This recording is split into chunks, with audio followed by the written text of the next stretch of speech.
हुन्छ। मलाई याद छ यो फोटो चाहिँ ठ्याक्कै उहाँ जुन मेयर हुनुभएको थियो काठमाडौँको त्यसको 2 दिन अगाडिको फोटो हो यो। सो 2 दिन अगाडि 1 दिन अगाडि पनि उहाँ भेट्न आउनुभएको थियो। भनेपछि प्रधानमन्त्री बालन शाह धर्म प्रति धेरै आस्था छ राख्नुहुन्छ कि बुझ्नुहुन्छ। हजुर गर्लफ्रेन्ड बनायो भने चाहिँ खुसी हुन्छ। सो म जब 8 क्लासमा थिएँ त्यतिखेर एउटा क्रस हैन बनाइ पनि दिएको थिएँ गर्लफ्रेन्ड अनि व्यक्ति गर्लफ्रेन्डले पनि खुसी हुन्छ भनेर मैले त्यो पनि ट्राई गरेँ तर त्यस्तो हैन हुँदो रहेछ। यो संसारको विषयवस्तुले हामीलाई अनलिमिटेड ह्याप्पिनेस दिँदैन। त्यसकारणले व्यक्तिलाई दुःख भइरहेको छ। यसैगरी संसारमा दुःख भएको कारणले दुःखालय शाश्वतम भन्ने छ भनेको यो हाम्रो वास्तविक घर होइन। त यदि हामी वास्तविक सुख पाउन चाहन्छ भने पहिला त यो दुःखको ठाउँबाट निस्किनु पर्यो। मलाई अहिले भविष्यको चिन्ता चाहिँ हुँदैन। पहिला धेरै सोच्थेँ खान पहुँची पाउँदिन म साधु भएँ अब माछा मासु कति व्यक्तिले त यो पनि भन्छ माछा मासु खाएन भने बाँच्छ कसरी। एउटा कुरा चाहिँ हामीले उहाँको एउटा कुरा विवादित भएको थियो गुरु हैन। सो उहाँले चाहिँ पहिला जोड्नु भएको चाहिँ शास्त्रमा यस्तो बताएको छ। शास्त्रमा यस्तो बताएको छ भागवतमा यो उदाहरण छ। उहाँले आफ्नो मनको कुरा राख्नै भएको छैन त्यहाँ। एउटा यो पनि कारण हो रेप केस बढ्नको लागि भनेर चाहिँ भन्नुभएको हो। यही मात्रै कारण हो सानो मात्रै लुगा लगायो त्यसले मात्रै यस्तो भयो भन्ने चाहिँ होइन। व्यक्तिहरूले नाना थरी तरिकाले लिए त्यो कुरालाई तर उहाँले चाहिँ शास्त्रको कुरा चाहिँ भन्नुभएको। भगवानसँग भेट भएको छ कसरी भेट भएको छ के कसरी कुरा भएको छ। कतिले फेरि मिसयुज पनि गरिरहेछ मान प्रतिष्ठाले किनभने साधु जीवनमा अलिकति सुरुवातमा सबै विनम्र हुन्छ पछि गएर जब पैसा फलोअर आउँदाखेरि अहंकार आउँछ। त्यो मालाई जपेर हरे कृष्ण जपेर खान पुग्छ भन्नेहरूको एकतर्फीको फेरि त्यो पनि छ। ती सबै जिज्ञासाहरूलाई त मैले त यहाँहरू समक्ष राख्नै पर्ने हुन्छ। भगवानले जङ्गलमा भएको हात्तीलाई एउटा हात्तीले एक दिनमा 100 किलो जति खान्छ। यदि त्यो हात्तीलाई खानेकुरा पुगाइराख्नु भएको छ भने मलाई पुगाउँदैन र सिम्पल कुरो। आमा भनेको चाहिँ मेरो लागि चाहिँ वास्तवमा गुरु पहिलो गुरु जीवन दिने व्यक्ति। भगवानले जुन गर्नुहुन्छ त्यो लीला हो। हामीले सबै कपी पेस्ट गर्न सक्दैनौँ। जस्तो भगवानले गोवर्धन उठाउनु भयो त्यत्रो ठुलो पहाड उठाउनु भयो कान्छेउलाको नङको टुप्पोले। अब म उठाउन सक्छु त सक्दिनँ। भगवान शिवले विष खानुभयो विष खानुभयो हलाहल विष। अब म पनि विष खान्छु भनेर मिल्छ? हनुमानजीले पनि त उनी पारे उठाउनु अब म उठाउन त सक्दिनँ। भनेको भगवानको हामी नक्कल गर्ने होइन हामी अनुकरण गर्ने हो।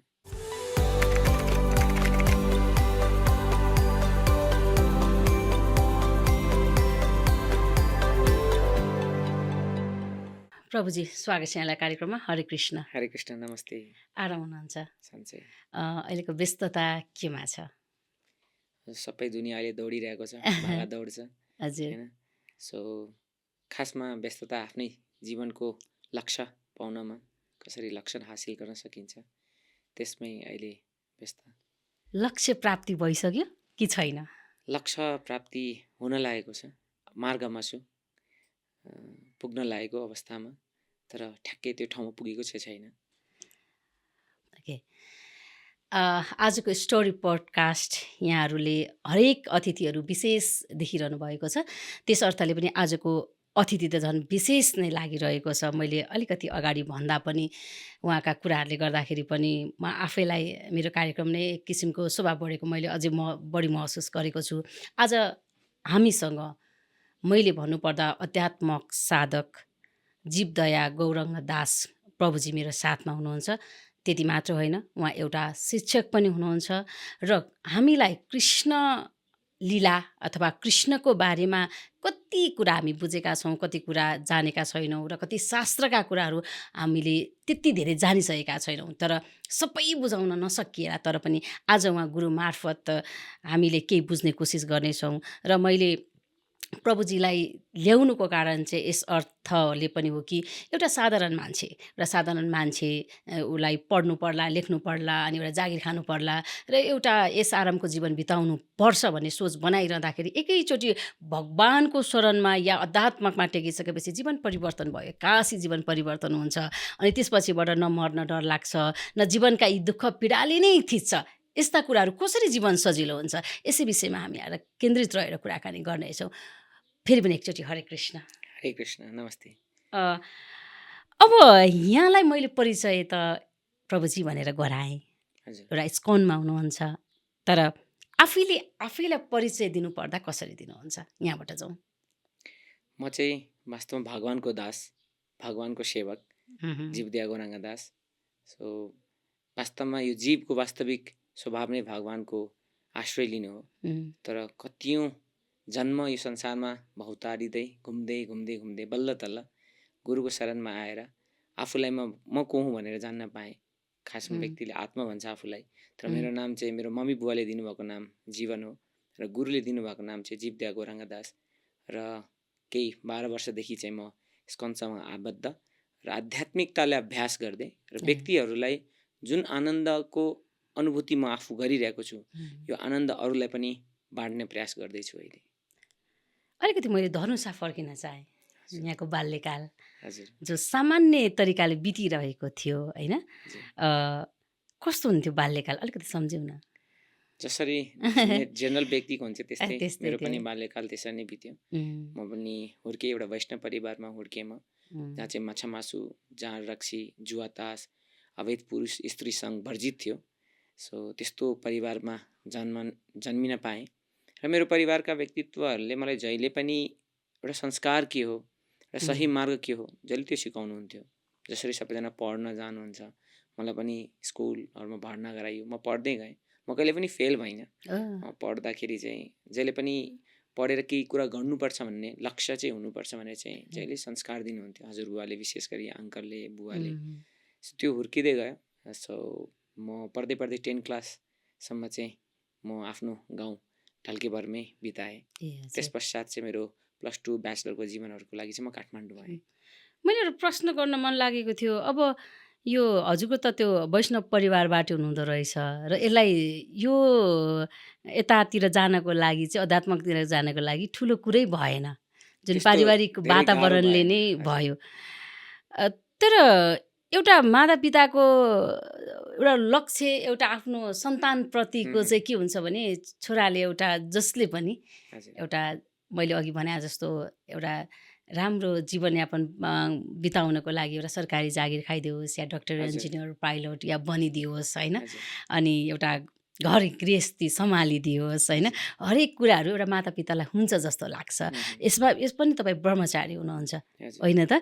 भनिसकेपछि मातापिताको र यहाँको त्यो ट्याकल चाहिँ कसरी चाहिँ मिल्यो, कसरी चाहिँ मिल्दो रहेछ? हजुर हजुर मेरो मम्मी बुवाको पनि ठुलो लक्ष्य थियो कि जस्तो मेरो बुवा आफैमा सरकारी जब टिचर हजुर हुनुहुन्छ हजुर हजुर र दाइ पनि गभर्मेन्ट जब खानुभएको विद्युत प्राधिकरणमा। सो हजुर यसो हेर्दाखेरि चाहिँ गभर्मेन्ट जबतिर जानुपर्छ, लोकसेवा गर्नुपर्छ, आफ्नो फ्यामिली बिजनेसहरू पनि छ। सो मलाई पनि त्यही नै प्रोत्साहन गरिराख्नु भएको थियो र खासमा त्यही लक्ष्य बोकेर नि आएको थिएँ। वास्तवमा जब पढ्दै थिएँ मेरो अलिकति दिमागमा अलिकति विज्ञानतिर, जुन अहिलेको विज्ञान छ त्यतिर धेरै आकर्षण थियो र म साइन्टिस्ट बनेर केही गरौँ, केही नयाँ आविष्कार गरौँ भनेर चाहिँ मेरो जहिले बच्चैदेखि इच्छा। म बच्चैदेखि नै सोच्थेँ आकाश हेरेर पनि यो आकाश कति दूरीसम्म होला, यसको बियोन्ड के होला, यस्तो थिङ्किङहरू जहिले नि आउँथ्यो। सँगसँगै यो आधुनिकता र मोडर्नाइजेसन पढाइको कारणले त्यसरी नै बढ्दै गएँ। सो तर ट्विस्टिङ पोइन्ट आउँदो रहेछ हरेक व्यक्तिको जीवनमा। सो म पनि स्कन्दसँग जुड्न पाएँ। सुरुमा जुट्दाखेरि चाहिँ यो कुराहरू थाहा थिएन मलाई। यो हावा कुरा नि लागेको थियो कि साधु भनेर। आस्था भनेको मनको कुरो हो, त्यस्तै सिकाइएको थियो। मन्दिर जाने हो, थोरै प्रसाद लिने हो, आफ्नो काममा व्यस्त हुने हो। तर जब म स्कन्दसँग आबद्ध भएँ त्यसपछि ज्ञानहरू पाउँदै गएँ, सही ज्ञान, शास्त्रसम्मत ज्ञान, एउटा जीवन वास्तवमा जिउने ज्ञान पाएँ। जब यो अनुसारले जब जीवनयापन गर्दै गएँ अनि अनुभूतिहरू हुन थाल्यो, अनि त्यो अनुभूतिले चाहिँ मेरो जीवनको मोड नै बदलिदियो। एकचोटि हामी फोटोबाट कुराकानी गरौँ। मैले पहिला एउटा फोटो लिएँ, एउटा सामान्य हामी जस्तो सामान्य मान्छे जो अहिलेको धर्म भगवानको भक्ति गर्नुपर्छ, पूजापाठ गर्ने, प्रसाद खाने, हिँड्ने, बस्ने, एकाएक परिवर्तन। यस्तो यो दुईवटा फोटोमै फरक छ होइन। यो जीवनलाई अलिकति सम्झेर अनि फेरि यो जीवनमा अलिकति यो कुन जीवन चाहिँ बेटर भइरहेको छ अलिकति सम्झिउने यसलाई। एकदम यहाँ मलाई पनि अनौठो लागिरहेको छ, मै हो कि होइन भनेर। सो त्यो जीवनमा मैले सबै सम्पन्नता पाएको थिएँ। मेरो परिवार सम्पन्न परिवार, मलाई पैसाको कहिले खाँचो भएन, मलाई खानेकुरा लगाउने कुरो कहिले खाँचो भएन। यो यसमा पुरानो जीवनमा कहिले पनि केही प्रब्लम थिएन। एउटा सहज तरिकाले, एउटा राम्रो तरिकाले मेरो हुर्काइदेखि सबै कुरा सबै राम्रो थियो, बेस्ट पढाइदेखि लिएर। तर केही न केही चाहिँ मनमा एउटा खुसीको जुन खोज थियो, आनन्दको खोज, केले मलाई चाहिँ पूर्ण आनन्द दिन्छ भनेर चाहिँ जहिले नि खोज चाहिँ गरिरहेको थिएँ। अनि मैले ट्राई गरेको थिएँ हरेक कुरो। कहिले कहिले खानेकुरा कुनै यो कुरा खाएर म चाहिँ आनन्दित हुन्छु भनेर सोच्थेँ, यो मुभी हेरेर म आनन्दित हुन्छु भनेर सोच्थेँ, अथवा यो ग्याजेट पाएँ भने त्यतिखेर स्क्रिन टचहरू बल्ल तल्ल बजारमा आइरहेको थियो, अनि यो पाएँ भने म खुसी हुन्छु भनेर हरेक कुरो ट्राई गर्न प्रयास पनि गरेँ र गर्थेँ पनि। तर ती कुरोहरूले अल्टिमेट खुसी नै दिएन। तर जब म अध्यात्ममा जुडेँ, यसलाई अभ्यास गर्न थालेँ जीवनमा, हरे कृष्ण महामन्त्रदेखि लिएर शास्त्रहरूको अध्ययन, त्यसपछि जुन कुरा मैले पहिला जो मेरो प्रश्नको रूपमा थियो त्यो जीवनमा, त्यो सबैको उत्तरहरू चाहिँ बिस्तारै बिस्तारै मैले पाउँदै गएँ यो आध्यात्मिक जीवनमा। अनि त्यसपछि होइन, सो केही मैले छोड्नु चाहिँ परेन। सो रिगार्डिङ ग्याजेट होस् चाहे कुनै सोसल मिडिया होस्, म सबै प्रयोग गर्छु अहिले होइन। तर के भयो, थपियो जीवन, एउटा भ्यालु थपियो, एउटा महत्त्व थपियो। पहिलाको जीवन महत्त्व थिएन, जीवन बाँचिरहेको थिएँ, किन बाँचेको थाहा थिएन। अब चाहिँ यो जीवन बाँचिरहेको छु, तर जीवनको महत्त्व सहितको जीवन बाँचिरहेको छु जस्तो भन्ने अनुभव भइरहेको छ। कम्पेयर गर्नु पर्यो दुईटा जीवनलाई, हजुर, अलिकति खुसी कस्तो थियो? खुसी अहिले छ, पहिला खुसी चाहिँ थिएन। इभन इफ कतिले त मलाई यो पनि भन्यो कि गर्लफ्रेन्ड बनायो भने चाहिँ खुसी हुन्छ। सो म जब 8th क्लासमा थिएँ त्यतिखेर एउटा क्रस होइन बनाइ पनि दिएको थिएँ गर्लफ्रेन्ड, अनि व्यक्ति गर्लफ्रेन्डले पनि खुसी हुन्छ भनेर मैले त्यो पनि ट्राई गरेँ, तर त्यस्तो होइन हुँदो रहेछ, वास्तविक जीवनमा त्यस्तो हुँदो रहेछ। तर जब म आध्यात्मिकतामा आएँ, मलाई परिपूर्णको अनुभूति भयो। भनेको जुन एउटा तृष्णा छ हृदयमा कि हरेक कुरा खोजेर चाहिँ मलाई त्यो सन्तुष्टि मिलोस्, एउटा जिउ नै मेरो सिरिङ्ग होस्, एउटा अनुभूति होस्, त्यो चाहिँ त्यो जीवनमा थिएन जुन चाहिँ मैले यो जीवनमा पाइरहेको छु।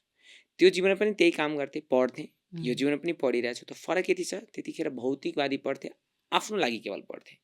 अहिलेको जुन आध्यात्मिक जीवन छ, कसरी संसारलाई उद्धार गरौँ, आफू पनि उद्धार हौँ, कसरी संसारलाई ज्योति दिउँ भने टोटली डिफ्रेन्ट लाग्छ त्यतापट्टि र अहिलेको। सो त्यो चाहिँ अनुभूति र भगवानको अनुभूति, यो भगवान हुनुहुन्छ हुनुहुन्न भन्ने पहिला केही पनि थाहा थिएन। केवल आस्था थियो, पूजा गर्न जानुपर्छ भने पूजा गर्न जाने, अरू केही पनि थाहा थिएन। तर जब यतापट्टि आएँ अनि भगवानले दर्शन दिनुहुन्छ, भगवानले हामीलाई विभिन्न प्रकारको तरिकाले दृष्टिले हामीलाई चाहिँ मद्दत गर्नुहुन्छ, हेल्प गर्नुहुन्छ, हामीसँग कुरा गर्नुहुन्छ भन्ने कुराहरू चाहिँ मैले रियलाइज गरेँ। अब यो मेरा पनि आज संसारकर्मी सँगसँगै प्रश्नहरू धेरै छन्, जिज्ञासु स्वभावको व्यक्ति म। धर्म तपाईँले भने जस्तो अघि भने जस्तो सामान्य पूजापाठ गर्ने, भगवानप्रति एक किसिमको धेरै आस्था छ, तर शास्त्रमा टेकिया छैन। त्यो अर्थले पनि जिज्ञासा धेरै छन्। भगवान भेटिन्छ? भेटिन्छ, अवश्य नै भेटिन्छ। भगवान भेट्नको लागि अथवा भगवान पाउनको लागि त्यो मार्गमा जानु जरुरी छ। म साधारण उदाहरण दिने गर्छु व्यक्तित्वहरूलाई। कसैले सोध्ला कि के प्रधानमन्त्री बालेन्द्र शाह भेटिन्छ? म भन्छु भेटिन्छ, त्यसको लागि प्रोसेस छ। अब कसैले भन्ला कि मलाई यहीँ बालेन्द्र शाहले ल्याइदिनुहोस्, बालेनले ल्याइदिनुहोस्, आउनुहुन्न, उहाँ प्रोसेस छ, विधि छ, टाइम लिनुपर्छ, तपाईँसँग सम्बन्ध हुन जरुरी छ, तपाईँको कामकाज के छ, उहाँसँग मिल्छ कि मिल्दैन, सबै कुरा जब फिट हुन्छ, एपोइन्टमेन्ट फिक्स हुन्छ र त्यो मार्गमा हामी जान्छौँ जहाँ उहाँ बस्नु भएको छ, त्यसपछि हामी त्यो व्यक्तित्वलाई भेट्न सक्छौँ। त्यसै गरी भगवान जताततै त हुनुहुन्छ, साक्षात् उहाँ आफ्नो धाममा पनि हुनुहुन्छ, हाम्रो हृदयमा पनि हुनुहुन्छ, तर अहिले देख्दैन, किन? हाम्रो योग्यता नभएको कारणले गर्दा। तर जब हामी योग्य भयौँ, जब प्रोसेसमा लाग्यौँ, त्यसपछि हामी उहाँलाई दर्शन गर्न सक्छौँ, आफ्नो हृदयमा पनि दर्शन गर्न सक्छौँ, जताततै पनि दर्शन गर्न सक्छौँ र साक्षात् मूर्ति विग्रहमा पनि दर्शन गर्न सक्छौँ। जस्तो कि एउटा कोष हुन्छ शरीरको, सेल, सेललाई हामी आँखाले देख्दैनौँ, तर सेल छ हामीसँग। सेललाई हेर्नको लागि एउटा यन्त्र चाहिन्छ, माइक्रोस्कोप, त्यसले सेल देख्न सकिन्छ। त्यसै गरी भगवानलाई देख्नको लागि पनि यन्त्र चाहिन्छ अथवा मन्त्र चाहिन्छ, अध्यात्म चाहिन्छ, प्रेमको आँखा भन्छ। जोसँग जति प्रेम गर्दै जानुभयो भगवानको बारेमा, सुन्दै जानुभयो, जति सुन्नुहुन्छ भगवानको बारेमा, त्यति तपाईँ भगवानप्रति प्रेम जागृत गर्नुहुन्छ, त्यति छिटो तपाईँ भगवानलाई देख्न। यो सँगसँगै मैले एउटा कुरा जोडिहालेँ, यहाँका यी सुन्दर भनाइहरू यो सँगसँगै मैले यसो हो भनेदेखि धेरै मानिसको जिज्ञासा, दुःख हुने मान्छेलाई दुःखै दुःख, सुख हुने मान्छेलाई सम्पत्ति कमाएकै मात्रै छ, त्यसो भए त सुखै सुख हुने मान्छेलाई चाहिँ किन त सुखै सुख, दुःख हुने मान्छेलाई चाहिँ किन सुखै हुँदैन? पीडा किन आउँछ त त्यसो भए? सो दुःख र सुख भनेको चाहिँ यो गीतामा बताए अनुसार चाहिँ कालक्रम, जाडो र गर्मी जस्तो हो। जाडो पनि आउँछ, जाडो आएपछि गर्मी मौसम आउँछ, गर्मी आएपछि फेरि जाडो आउँछ। यो शाश्वत हो, ध्रुव सत्य हो, यसलाई काट्न सक्दैन। त्यसै गरी यो संसारमा सुख र दुःख भन्ने कुरो ध्रुव सत्य हो। अहिले कसैलाई यदि सुख छ भने केही दिनपछि दुःख आउँछ, कसैलाई फेरि दुःख छ भने केही दिनपछि उसको सुख आउँछ। कर्म र भाग्यले कसरी उसलाई लाँदैछ, के भोग्नु पर्नेछ, त्यो अनुसारले उसले आफ्नो जीवनमा चाहिँ भोग्दै जान्छ। तर व्यक्तिले जुन खोजिरहेको छ कि मलाई खुसी होस्, म सुख होस्, एउटा अनलिमिटेड ह्याप्पिनेस होस्, सबैले चाहेको त्यही हो। हामीले मात्रै होइन, जनावरले, जुन पनि पशु पक्षी होस्, जसले पनि त्यही चाहन्छ। तर गल्ती कहाँ भइदिन्छ भन्दाखेरि व्यक्ति खुसी अथवा सुख खोज्ने केमा भन्ने कुरोले फरक पार्छ। जुन एउटा हाम्रो अवधारणा हुन्छ कि मैले यो ट्राई गरेर अथवा यो चिज मैले पाएँ भने म सुख प्राप्त गर्छु, तर त्यो चिज प्राप्त गरेर सुख पाउँदैन, किनभने त्यो गलत चिज हुन्छ। सिम्पल उदाहरण, कोही व्यक्ति म लोकसेवा जागिर गर्छु भनेर खरिदारमा नाम निस्किरहेको छैन, खरिदारमा नाम निस्क्यो भने खुसी हुन्छु, खरिदारमा उसको नाम निस्क्यो अरे, त्यसपछि सोच्छ ओहो सुब्बा बन्न पाए हुन्थ्यो, से सुब्बा भन्छ, से ला अनि सुब्बाभन्दा राम्रो त अधिकृत भन्न पाए हुन्थ्यो, अनि पो खुसी हुन्छ, अधिकृत नै भन्छ।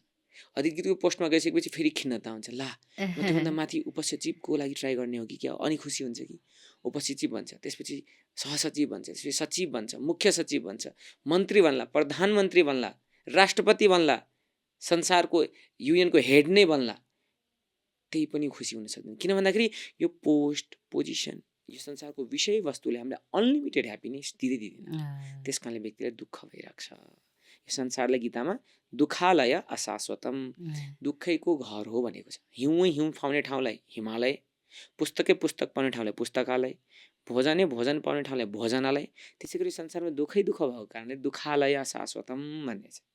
भनेको यो हाम्रो वास्तविक घर होइन। त यदि हामी वास्तविक सुख पाउन चाहन्छ भने पहिला त यो दुःखको ठाउँबाट निस्किनु पर्यो, जन्म मृत्युको चक्रबाट निस्किनु पर्यो, अनि वास्तविक सुख पाउन सक्छौँ। गुरु, जस्तो जीवनको यो यात्रामा आज कृष्ण भक्त, अझ विशेष भन्नुपर्दाखेरि कृष्णको भक्त, भगवानको दास, कृष्णको दास हजुरहरू ती भन्नुहुन्छ। यो जन्म मृत्युको कुरा छ नि, मृत्यु अब अहिले अब यो अघिको फोटोमा त तपाईँलाई मृत्यु भन्ने बित्तिकै डर पनि लाग्दो थियो होला, हजुर पहिला, तर अहिले फेरि त्यो कुरालाई फेरि सहज तरिकाले लिदिएको, यही ज्ञानले यही सिकाउँदो रहेछ। यो ज्ञान मात्रै नभएर अभ्यास पनि हो। जस्तो कि व्यक्तिलाई जुन मृत्युदेखि जुन डर लाग्छ स्वाभाविक हो, जुन पनि व्यक्तिलाई मृत्युदेखि डर लाग्छ, तर जब यदि कुनै व्यक्तिले बुझ्यो कि मृत्यु पश्चात म कहाँ जाँदैछु, मेरो गन्तव्य के हुन्छ भने डर आउँदैन, अथवा मलाई को लिन आउँदै हुनुहुन्छ त्यसमा डर लाग्दैन। उदाहरणको लागि एउटा बिरालोले आफ्नो मुखले आफ्नो बच्चालाई एक ठाउँबाट अर्को ठाउँ ओसार्यो भने आफ्नो बच्चाले के एकदम न्यानो फिल गर्छ, ओहो मेरो मम्मीले मलाई म्याउ म्याउ गर्दै एक ठाउँबाट अर्को ठाउँ ओसार्छ, आनन्द फिल गर्छ कि म सुरक्षित छु।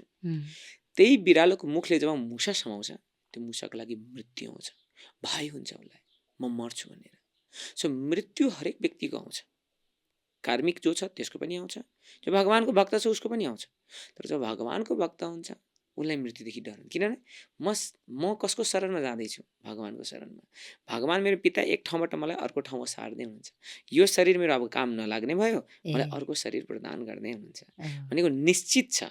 म कहाँ जाँदैछु भने निश्चित छ भने ढुक्क बसेर हामी बसमा बसेर जान्छौँ इयरफोन लगाएर, तर बस कहाँ जाँदैछ भने थाहा यदि भएन भने हामी डराउँछ, ला ड्राइभर कहाँ लग्ने हो, कहाँ खसालिदिन्छ, ठोकिदिन्छ कि क्या हो, कुन ठाउँमा रोक्ने हो भनेको निश्चित जसको हुन्छ त्यो व्यक्ति कहिले पनि भयभीत हुँदैन। त्यसै गरी आध्यात्मिकवादीहरू साधुहरू मृत्युदेखि भय हुँदैन, फिक्स छ म कहाँ जाँदैछु भनेर। यसलाई थोरै हजुर जजमेन्ट, हजुर कृष्ण प्राप्त गर्न चाहिँदै गर्न चाहन्छौ भने जजमेन्टको चस्मा भन्दा नि प्रेमको चस्माले हेर्नु। वास्तवमा आत्मामान भन्ने त्यो जगत संसारलाई जुन अवस्थामा हामी छौँ त्यो अवस्थामा हामी हेर्छौँ, जुन अवस्थामा हामी छौँ त्यही अनुसारले जुन लेभलमा हामी छौँ त्यो लेभलले हामी संसारलाई हेर्ने गर्छौँ।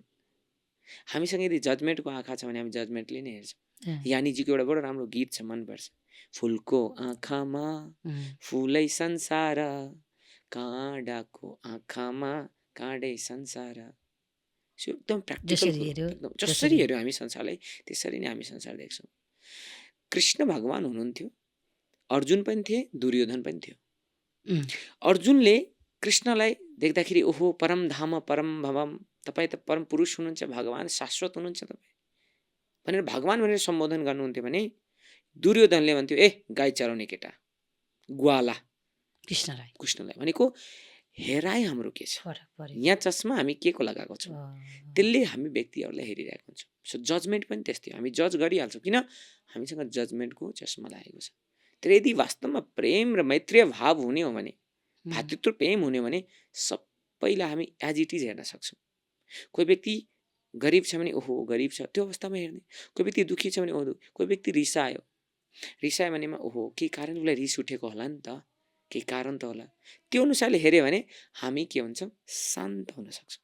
र त्यो व्यक्ति रिसायो भने म पनि रिसाइदिएँ भनेको म पनि जज गरिदिएँ भने, परिस्थिति नबुझिकन यदि हामीले जज गरिदियौँ भने, आफ्नो मनस्थिति युज गरिदियौँ भने गलत निर्णयहरू लिन्छ। त्यस कारणले गर्दाखेरि प्रेमको चस्मा लगायो भने वास्तवमा हामी सबैतिर प्रेम प्रेम प्रेम प्रेम प्रभुजी प्रेमको कुरा आइहाल्यो। हजुर अब माया प्रेम, अब प्रेमकी कुरा गर्नुपर्दा राधा र कृष्णको प्रेम अहिले जताततै छँदैछ होइन। अब फेरि उहाँकै भक्त कृष्णकै भक्त फेरि ब्रह्मचारी, यो अलिकति प्रेमलाई अलिकति थोरै जोड दिनु पर्यो।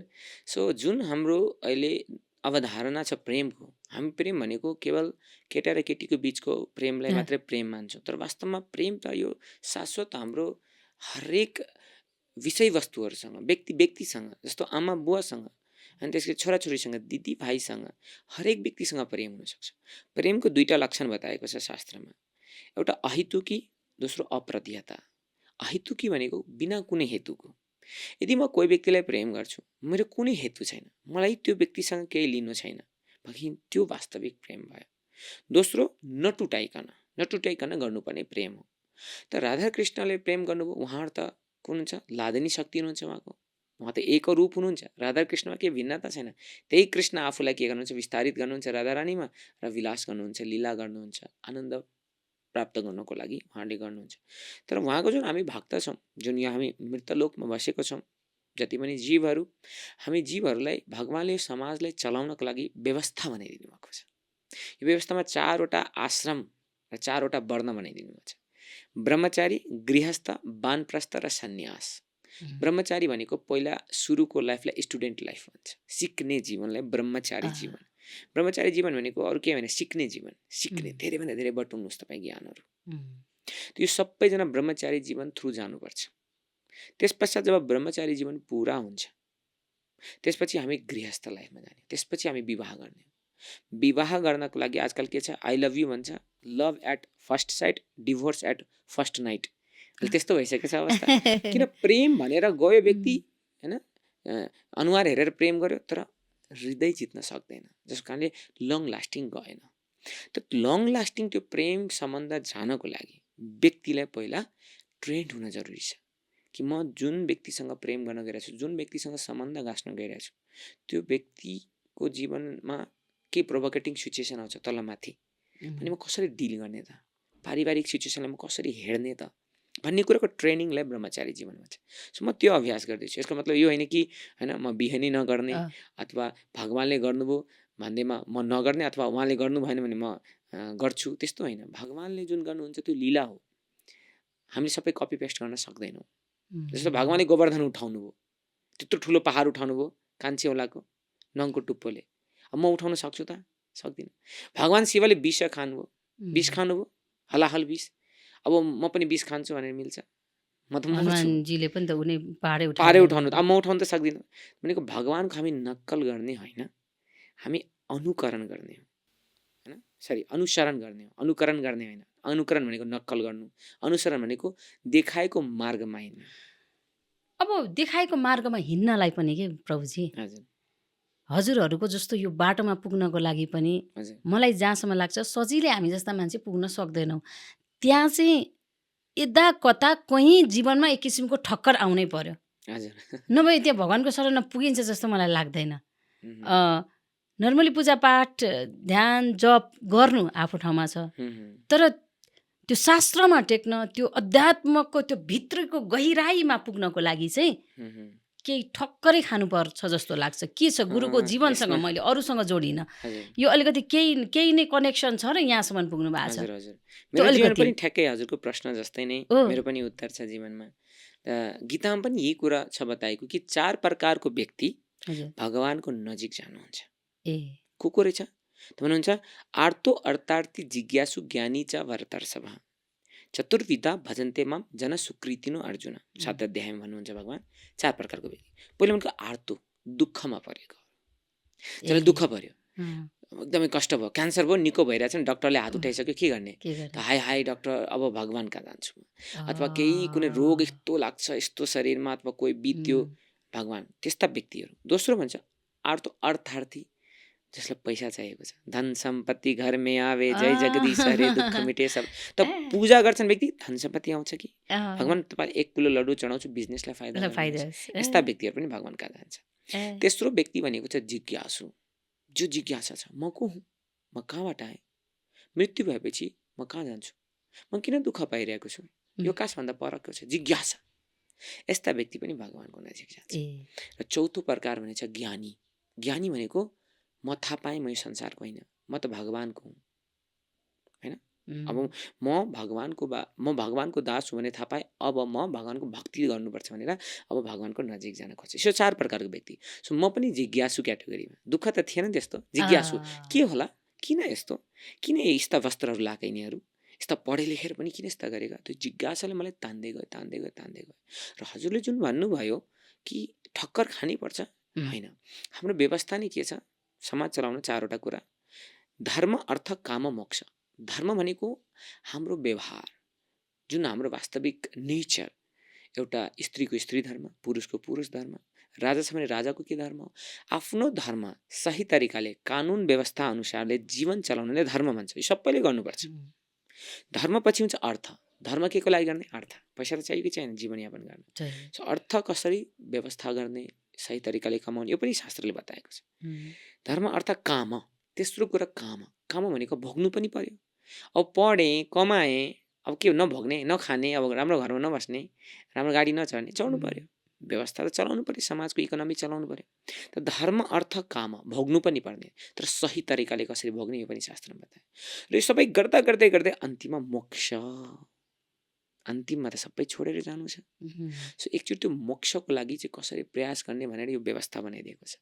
सो यदि कोही व्यक्ति कार्मिक जीवन पनि बिताइरहेको छ भनेदेखि बिस्तारै मोक्षतिर गइरहेको छ, बिस्तारै धर्म अर्थ काम मोक्ष। तर कसैलाई ठ्याक्कै यो जीवनमा ठक्कर खाएर कतै बाटोमा जाँदै थियो, कुनै साधु भेट्यो, ल हरि कृष्ण जप्नुहोस् हजुर, भगवानको भक्ति गर्नुहोस्, विशेष यदि कृपा भयो, विशेष कृपा, अथवा तपाईँ कुनै जिज्ञासाले जानुभयो, धन सम्पत्तिको चाहनाले, ठ्याक्कै तपाईँको यही जीवनमा पनि जीवन परिवर्तन हुन्छ। प्रभुजी यसो भनिरहँदाखेरि के मेरो जिज्ञासा, बिहान पूजापाठ गरिन्छ, मन्दिर गइन्छ, पूजापाठ गरिन्छ, हरे कृष्ण हरे राम जपिन्छ, जय बजरङ्गबली भनिन्छ, गणेश भगवान भनिन्छ, भनेपछि त्यसमा त्यो अध्यात्मकतिर म भक्ति मार्गमा छु भन्ने भयो, होइन? भयो। हेर्नुहोस्, यसको पनि विभिन्न स्तर हुन्छ। जस्तो कि कोही व्यक्ति पढ्न जान्छ भने एउटै क्लास त छैन नि, nursery LKG 1 to 10 +2 bachelor master PhD MPhil सबै छ नि, स्तर छ। विद्यार्थी त विद्यार्थी नै हो, तर कुन स्तरको विद्यार्थी भन्ने कुरो भयो नि त, होइन, कुन लेभलको विद्यार्थी। त्यसै गरी हामी नेपाली भनौँ, भारतवर्षमा जन्मेका जति पनि व्यक्तित्वहरू धार्मिक छौँ। बच्चेदेखि रामकृष्ण थाहा छ, गणेश शिव पूजा गरेको, पशुपतिनाथजी यहीँ हुनुहुन्छ। सो भने खोजेको हाम्रो त शाश्वत यो रगतमा छ यो धर्म। हामी नास्तिक होइनौँ। अब अहिलेको ट्रेडिसनले जुन नास्तिकता ल्याइरहेको छ त्यो बेग्लै कुरो, तर वास्तवमा हाम्रो कल्चर रिच छ, हाम्रो हिन्दू कल्चर एकदमै रिच छ। त हामी भक्त छौँ, तर कुन लेभलको भक्त भन्ने कुरो भनेको ये थामाम प्रपदन्ते ताम ततस्ते भजामि हम। हाम्रो जस्तो जस्तो भाव हुन्छ त्यही अनुसारले भगवानले हामीसँग रेसिप्रोकेसन गर्नुहुन्छ। त हामी यदि भगवानलाई 10 मिनट 20 मिनट दिइरहेको छु दिनको भनेदेखि भगवानले पनि त्यही अनुसारले रेसिप्रोकेसन दिनुहुन्छ। तर कसैले म आधी घन्टा दिन्छु त्यही अनुसारले, कसैले म 5 घन्टा दिन्छु, भगवानले त्यही अनुसार। जहाँ हाम्रो धेरै इन्भेस्टमेन्ट त्यहाँबाट धेरै आउटपुट। अध्यात्म पनि त्यस्तै, हाम्रो इन्भेस्टमेन्ट जति छ सो केही नहुनुभन्दा कानो ममनीको। सो भने जस्तो हामी पनि छौँ धार्मिक नभएको होइन। धार्मिक नभएको भए हामी नास्तिक हुन्थ्यो, यो पोडकास्ट नै गर्थेनौँ अथवा यो संवादमै आउँथेनौँ। किन के आस्था छ, आस्था छ। त्यस कारणले गर्दाखेरि तर कुन लेभलको आस्था बिस्तारै बढाउँदै जाने हो, बिस्तारै बढ्दै पनि जान्छ। भविष्यको चिन्ता छ गुरु?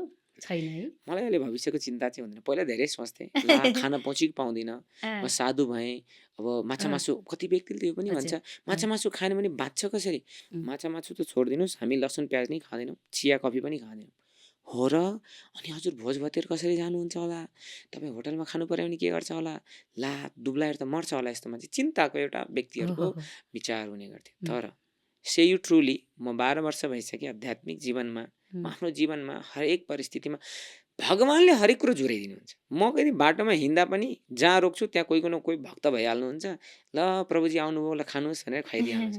भोज भतेरमा गयो भने मेरो लागि छुट्टै बनाइदिन्छ उहाँहरूले।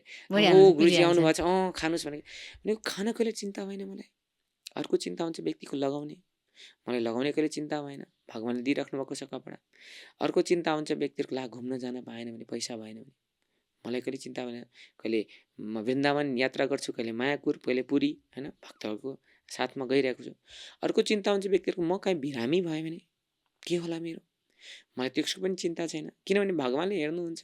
आफ्नो स्वास्थ्यको ख्याल आफै राख्छु।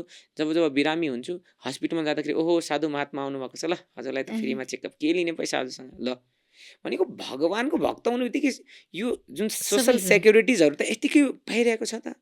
हामी जुन कुरामा अल्झेर बसेका छौँ, केवल खाने, सुत्ने, घर बनाउने, मैथुन गर्ने, योभन्दा त बाहिर यो कुरा त यतिकै पाउँदो रहेछ त। त्यसो भए त्यसैले त्यो आध्यात्मिक खोजीमा गएपछि चाहिँ चिन्ता चाहिँ एउटा भविष्यको जुन सामान्य व्यक्तिको चिन्ता हुन्छ, यो चिन्ता चाहिँ रहँदैन।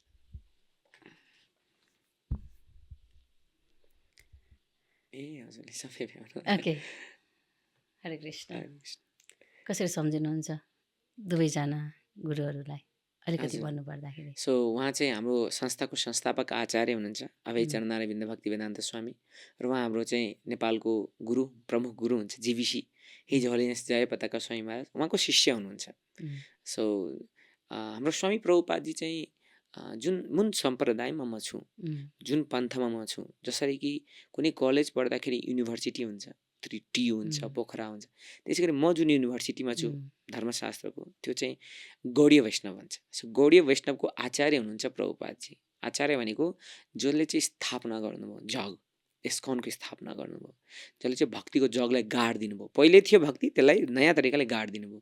सो सबैको मूल जड, सबै ज्ञान सिद्धान्त सबै उहाँबाट, उहाँले दिएको यो सबै मैले अहिले हजुरलाई भनेको सबै उहाँको कृपा हो, होइन, शिल प्रभुपादको। सो प्रभुपादजी हुनुहुन्छ र उहाँकै शिष्य हुनुहुन्छ जय पताका स्वामी महाराज, उहाँ सबै हाम्रो गुरु हुनुहुन्छ, मेरो पनि शिक्षक गुरु हुनुहुन्छ उहाँ। सो उहाँ त अहिले संसारमा हुनुहुन्न प्रभुपादजी, तर जुन हाम्रो गुरु हुनुहुन्छ जय पताका स्वामी महाराज, उहाँ हेडक्वार्टर मायापुर इन्डियामा बस्नुहुन्छ। उहाँको शरीर चाहिँ अमेरिकन शरीर हो, तर अमेरिकन शरीर हुँदा हुँदै पनि सन्यास जीवन बिताएर अनि सबै जगतलाई कल्याण गर्नेमा एउटा म पनि जीव हो। उहाँको आश्रय स्थलमा बसेर शिक्षा दीक्षा लिइरहेको छु, ज्ञानमा अगाडि बढिरहेको छु। उहाँहरू सबै हाम्रो मार्गदर्शक हुनुहुन्छ, साक्षात् भगवानको प्रतिनिधिहरू हुनुहुन्छ मेरो लागि। त्यसरी चिन्नुहुन्छ है। अब राधा रानीसँग म एकछिनमा आउँछु। यहाँले अघिसँग म यो फेरि पनि म जोड्छु। अब यो अघि ठ्याक्कै सुरुवातमै प्रधानमन्त्री बालेन्द्र शाहजीको कुरा निकाल्नुभयो। यता फेरि उहाँ विदेशमा बसेर पनि नेपाली धर्मलाई चाहिँ हाम्रो भनौँ न जस अब त हिन्दू धर्मलाई गाल्नु कसरी सम्झिनुहुन्छ उहाँलाई चाहिँ फेरि? सो हरेक व्यक्तिले केही न केही खोजी गरिराख्नुहुन्छ। मलाई याद छ यो फोटो चाहिँ ठ्याक्कै उहाँ जुन मेयर हुनुभएको थियो काठमाडौँको, त्यसको 2 दिन अगाडिको फोटो हो यो। सो 2 दिन अगाडि, 1 दिन अगाडि पनि म भेट्न आउनुभएको थियो। चुनावको जुन भोट गणित थियो त्यो दिन पनि गुरुलाई भेट्न आउनुभएको थियो। चुनाव हुन 3-4 दिन अगाडि पनि आउनुभएको थियो, आशीर्वाद लिन आउनुभएको थियो, म जित्न पाऊँ। हामी सबैजनाको साथ थियो उहाँ। अफकोर्स नयाँ पुस्ता आउनुपर्छ भनेपछि प्रधानमन्त्री बालेन्द्र शाह धर्म प्रति धेरै आस्था छ, यो बुझ्नुहुन्छ। धेरैले नि भनिरहनु भएको छ उहाँ धेरै नै राख्नुहुन्छ, तर बाहिर देखाउनु भएको छैन भनिरहनु भएको छ। सो जब उहाँको पिताश्रीको निधन भएको थियो, हामीहरू त्यहाँ पुगेको थियौँ। सो भजन कीर्तनहरू गरेको थियौँ। एकदम पोजिटिभ हुनुहुन्थ्यो उहाँ पनि। सो भेट्दाखेरि होइन, कुराकानी गर्दाखेरि सो उहाँ त्यस्तो धर्मको विरुद्ध चाहिँ हुनुहुन्न। हो, एउटा जेनजी पुस्ता हुनुहुन्छ, एउटा नयाँ युवक हुनुहुन्छ भनेदेखि एउटा प्रगति गर्नुपर्छ नेपालमा। जुन सबैको जब दुःख कष्ट उहाँले देख्नुहुन्छ, एउटा बाटो, एउटा भौतिक पूर्वाधार, शिक्षा, स्वास्थ्य गाह्रो लाग्छ उहाँलाई। सो यसमा परिवर्तन ल्याउनको लागि अलिकति डटेर चाहिँ लाग्नुपर्छ। त्यसमा केही कुराहरूलाई अलिकति थिचेमिचेको जस्तो देखिन्छ। मेरो बुझाइ चाहिँ त्यस्तो हो, धर्मलाई धेरै ध्यान दिनुभयो। तर मलाई जहाँसम्म लाग्छ काठमाडौँको जब उहाँ मेयर हुनुभएको भएको थियो त्यतिखेर नै। उहाँले यस्तो गुठीहरू यो पाटी पौवाहरूलाई यो ढुङ्गे धाराहरूलाई यस्तो उहाँले विकास गर्नुभएको थियो। आस्था नभए त किन गर्थ्यो र? सो गर्नुहुन्छ र अहिले यति प्रधानमन्त्रीले शपथ लिनुभयो, कसैले पनि होइन पूजा गरेर यज्ञ गरेर स्वस्ति वाचन गरेर गर्नुभएको थिएन। सो उहाँले गर्नुहुन्छ। तर त्यही हो, हामीलाई के लाग्छ धर्म भनेको खालि देखाएर मात्रै हिँड्नुपर्छ, जरुरी छैन। यो हाम्रो भित्र मनमा पनि हुनु पर्यो। व्यक्तिको पहिला मनमा आयो भने मात्रै बाहिर आउँछ। उहाँको मनमा छ त्यसैले बाहिर देखाउनु पनि हुन्छ जति जहाँ देखाउनु पर्ने छ। नत्र भने व्यक्तिले अब सोच्न सक्छ ओहो केवल हिन्दू धर्मले मात्र प्रोत्साहन गर्यो, क्रिस्चियनहरू रिसाउला, फेरि क्रिस्चियनलाई प्रोत्साहन गर्यो हिन्दू रिसाउला, एउटा मुस्लिम रिसाउला। सो उहाँले एउटा राजा भइसकेपछि, एउटा देशको नेतृत्व वर्ग भनौँ, अहिले त राजा व्यवस्था छैन, नेतृत्व वर्ग भइसकेपछि एउटा समान व्यवहार, आफ्नो जनताप्रति समान व्यवहार हुनुपर्छ। त्यस कारणले सबै कुरा देखाउनु पर्छ भन्ने चाहिँ मलाई पनि लाग्दैन। तर हो उहाँले चाहिँ आफ्नो पार्टबाट गरिराख्नु छ, म चाहिँ समर्थन गर्छु। यता हाम्रो प्रभुजीलाई कसरी सम्झिनुहुन्छ? सो उहाँ चाहिँ मेरो शिक्षा गुरु हुनुहुन्छ विशेष, सदैव पात्री प्रभु, उहाँकै चेला हुँ। उहाँले मलाई प्रोत्साहन गर्नुभएको यो जीवन स्वीकार गर्नको लागि। सो उहाँसँग पनि कुरा भइरहेको छ। उहाँ एकदमै उत्साहित एउटा फायर बल हुनुहुन्छ, जस्तो कि यदि तातो फलामको नजिकमा कोही गयो भने तातो हामीलाई पनि तापमानको महसुस हुन्छ। सो भक्ति यति छ उहाँमा, यति छ उहाँमा, यति भाव छ राधाकृष्णप्रतिको, यति प्रेम छ कि उहाँको नजिक जाँदा त्यसको एक बिन्दु चाहिँ ट्रान्सफर भएको चाहिँ अनुभव हुन्छ। सो उहाँले पुरा संसारभरि नै, उहाँले केवल आफ्नो देश युक्रेन मात्रै होइन कि सारा संसारभरि नयाँ भाषा सिकेर हुन्छ कि नेपाली बोलेर हुन्छ कि हिन्दी बोलेर हुन्छ कि संस्कृत बोलेर हुन्छ कि बेङ्गलमा जाँदा बेङ्गली बोलेर हुन्छ कि चाइना जाँदा चाइना सिक्दिनुहुन्छ, थाइल्यान्ड जाँदा थाइल्यान्ड सिक्नुहुन्छ। किन? उहाँलाई सबै जीवप्रति माया लाग्छ, कतिखेर जीवहरू भक्तिमा आओस्। सो त्यस्तो व्यक्तित्वमा आओस् भन्ने उहाँको चाहना। अब अर्को गुरु हुनुहुन्छ, निकै चर्चित पनि हुनुहुन्छ, तर उहाँको मैले फोटो किन ल्याएँ भन्दाखेरि एउटा कुरा चाहिँ हामीले उहाँको एउटा कुरा विवादित भएको थियो गुरु, होइन? तर कतिपय त्यो म चाहिँ अलिकति बुझ्दाखेरि हाम्रो बुझाइ गलत होला, तपाईँले भने जस्तो जसरी हेऱ्यो जसरी बुझ्यो त्यसरी अलिकति उहाँलाई सम्झिनु पर्दाखेरि त्यो बोलेका उहरू सही थिए या गलत थिए, के लाग्छ यहाँलाई त्यो उहाँले बोल्नुभएका कुराहरू? सो मलाई याद छ उहाँले चाहिँ त्यो पुरै पोडकास्टमा दिपकजीसँग पोडकास्ट हो होइन, पछि गएर मैले पनि हेरेँ के भएको रहेछ भनेर। सो उहाँले चाहिँ पहिला जोड्नु भएको चाहिँ शास्त्रमा यस्तो बताएको छ, शास्त्रमा यस्तो बताएको छ, भागवतमा यो उदाहरण छ। उहाँले आफ्नो मनको कुरा राख्नै भएको छैन त्यहाँ। भनेको जुन बटर र फायरको केसको कुरा गर्नुभएको थियो, सो त्यो अब यो त नेचुरल हो, बटरलाई फायरको नजिक ल्यायो भने पग्लिन्छ। सो पुरुष स्त्रीको आकर्षण चाहिँ त्यस्तै हुन्छ। हामी जस्तोसुकै जे भने पनि आकर्षण त गर्छ एकअर्कालाई, र आकर्षण जति भयो त्यसको कारणले गर्दाखेरि एउटा यो पनि कारण हो रेप केस बढ्नको लागि भनेर चाहिँ भन्नुभएको। यही मात्रै कारण हो, सानो मात्रै लुगा लगायो त्यसले मात्रै यस्तो भयो भन्ने चाहिँ होइन। सो व्यक्तिहरूले नाना थरी तरिकाले लिए त्यो कुरालाई, तर उहाँले चाहिँ शास्त्रको कुराहरू चाहिँ भन्नुभएको जुन चाहिँ अखाद्य प्रमाण हुन्छ होइन।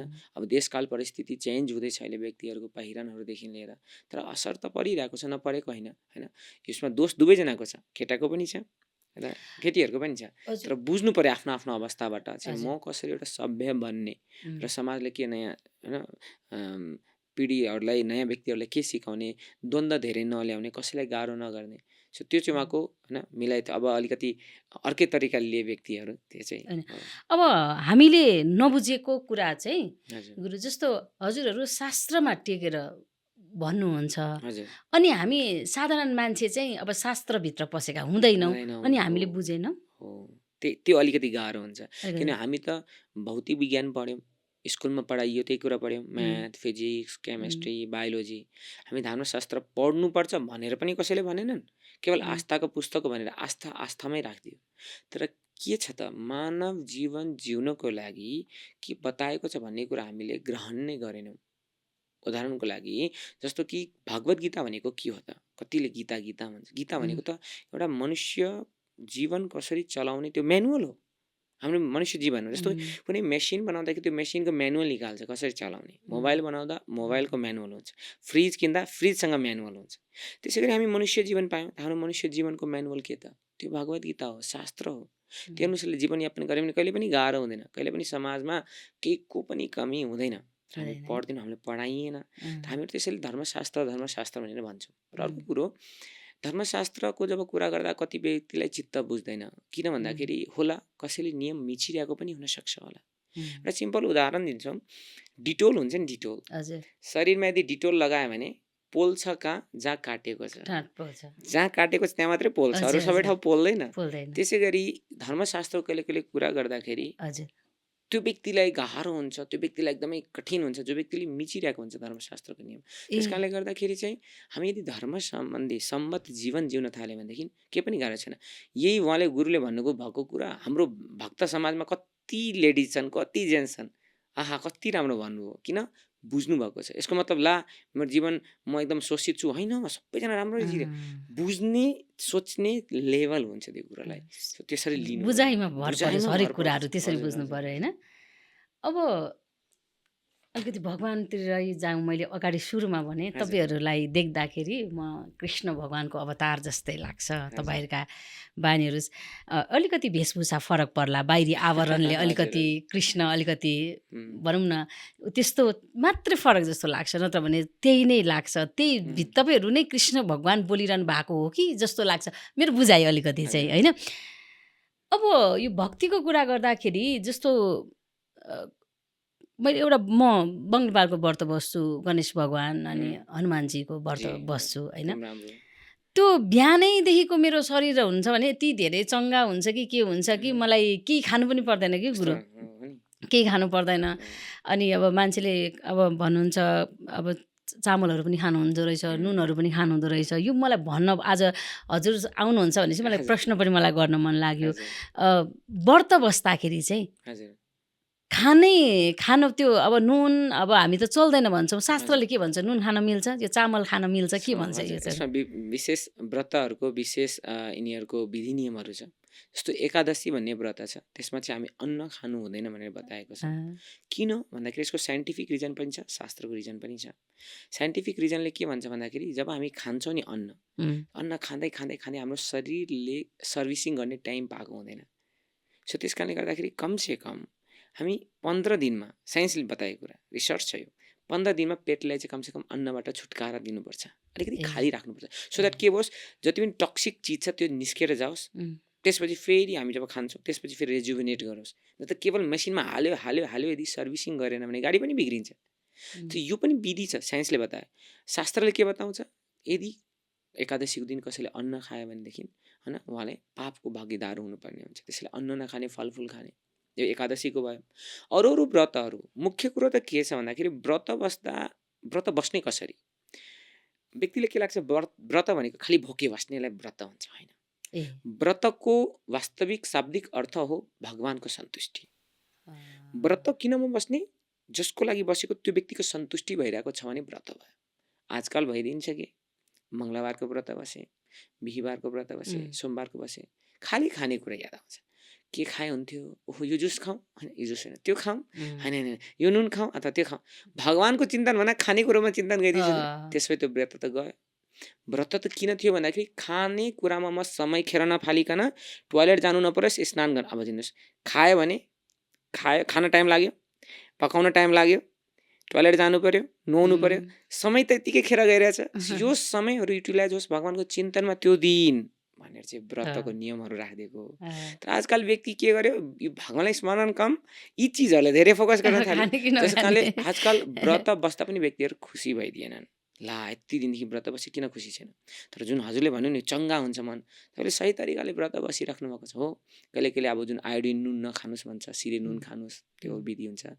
कुनै दिन साग वर्जित गर्नुहोस्, किन हाम्रो शरीरलाई जहिले पनि खालि ठुसी राख्यो राखिराख्यो भने गाह्रो हुन्छ यो शरीर, रोग यति व्याधि बढ्छ कि। कहिले कहिले खाली राख्नु पनि पर्छ। र मुख्य कुरो भगवानलाई सम्झिनु पर्यो। हो, धेरै खायो निन्द्रा आउँछ, सुत्न सकिन्छ, तर खाएन भने के हुन्छ, निन्द्रा नलागिकन भगवानलाई स्मरण गर्न सकिन्छ भनेर चाहिँ यी व्रतको विधि नियम शास्त्रमा बताएको छ। ओके, अब यो भनिरहँदा मैले राधा कृष्णको प्रेमको कुरा अलिकति जोडेँ। अब यता प्रेमको पनि चर्चा गर्नुपर्छ हजुरहरूसँग। अघि एउटा स्त्री पुरुष भइसकेपछि त्यो किसिमको प्रेमले गर्दा नै हामी जन्मिरहेका छौँ, होइन। यसलाई स्वीकार्नुपर्छ। प्रभुजी कसैसँग प्रेममा पर्नु भएन? मेरो त्यस्तो प्रगाढ प्रेम जस्तो चाहिँ भएन। मैले त्यही भने, म पहिल्यै जब 8 क्लासमा थिएँ क्रस निकालेँ, यो ऊ केटीले मन पराउँछ, केटीले मन पराउँछ, त्यस्तो जोडीहरू लगाइदिएको थिएँ। पश्चात म भक्तिमा आएँ, होइन। 1-1.5 वर्षपछि जब भक्तिमा आएँ अनि त्यो सबै फिका लाग्न थाल्यो, किनभने केवल शारीरिक आकर्षण रहेछ भनेर मैले थाहा पाएँ। तर वास्तविक प्रेम हुन्छ। वास्तविक प्रेम जुनमा कुनै हेतु छैन र नटुटाइकन म बिना कुनै स्वार्थको कुनै व्यक्तिलाई प्रेम गर्छु चाहन्छु भने त्यो वास्तविक प्रेम हो जुन हामी भगवान्सँग गर्छौँ। भगवान्ले म प्रेम गर्ने किन गर्ने कुनै स्वार्थ छैन, किन गर्ने के गर्ने, भगवान्ले हामीले सबै कुरा दिइराख्नुपर्छ त्यसले होइन। भगवान्मा तपाईँसँग केही पनि चाहिएन, बस तपाईँ चाहियो। अब यति कुरा भनिदिनु न गुरुजी, धेरै मान्छेहरूलाई यस्तो गुरुहरूकै केसमा यस्ता वाहियात कुराहरू हुन्, यी बकवास कुराहरू हुन् होइन। भगवान् त हुँदै हुनुहुन्न होइन, भगवान् हुनुभएको भएदेखि त संसार अर्को हुन्थ्यो, तर त्यसको फेरि उहाँहरू लजिक दिन सक्नु चाहिँ हुँदैन होइन। तर तपाईँले भन्नुभयो अध्यात्मकमा टेक्ने भगवान्प्रति मान्ने मान्छेले चाहिँ फेरि त्यो भन्दैन भन्दाखेरि भगवान्सँग भेट भएको छ, कसरी भेट भएको छ, के कसरी कुरा भएको छ?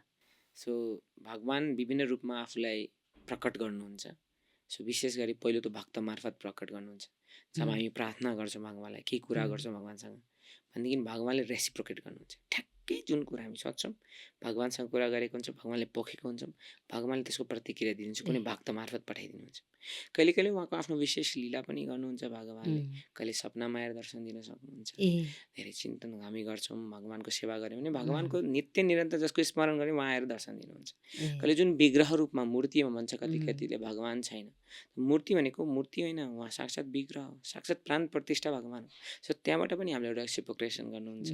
सो विभिन्न तरिकाले भगवान्को अनुभूति भएको छ जीवनमा। त्यस कारणले सायद लाग्छ मलाई अहिलेसम्म म यो मार्गमा छु बिना कुनै पैसा भोलिन्टियरली यत्तिकै 12 वर्ष जीवन केही नभइदिएको भए किन लाग्थेँ र होइन। सबकोर्स भगवान्ले दर्शन दिनुहुन्छ र दिइराख्नुहुन्छ र त्यसको अनुभूति चाहिँ छ। अब नि फेरि अर्को कुरा सोध्न मन लाग्यो, लोभ लालच हामीलाई के पनि चाहिँदैन। अब एउटा कस्तो भने यो एकजना मान्छे एउटा आलु बिग्रेपछि त्यसले सबैलाई बिगार्छ भने जस्तो सबै त्यस्तो हुँदैन, म त्यो कुरालाई स्वीकार्छु। तर धेरै यस्ता भजन कीर्तन गाउनेहरू, प्रभु गुरुजी भन्नेहरू फेरि उहाँहरूलाई नि यस आरामको जिन्दगी चाहिएको छ, बडीगार्डदेखि लिएर हरेक कुराहरू उहाँलाई चाहिन्छ, हरेक सुख सुविधाहरू उहाँलाई चाहिन्छ नि त। फेरि उहाँहरू प्रवचन यसरी दिनुहुन्छ गुरुजी होइन, अनि फेरि चाहिन्छ यो चाहिँ कसरी चाहिँ हुन्छ त, के हो त यो चाहिँ? वास्तवमा साधु जीवन भनेको सदा जीवन हो। सदा जीवनलाई नै साधु जीवन भनिन्छ। साधु भनेको चाहिँ सिम्पल हुन्छ। त्यसमा यो शास्त्रको नियम मत नै हो, तितिक्षभा करुणिका सुहृद सर्वदेहिना अजात सत्र साधव शान्त साधव साधु। साधुको आभूषण भनेको नै सिम्प्लिसिटी।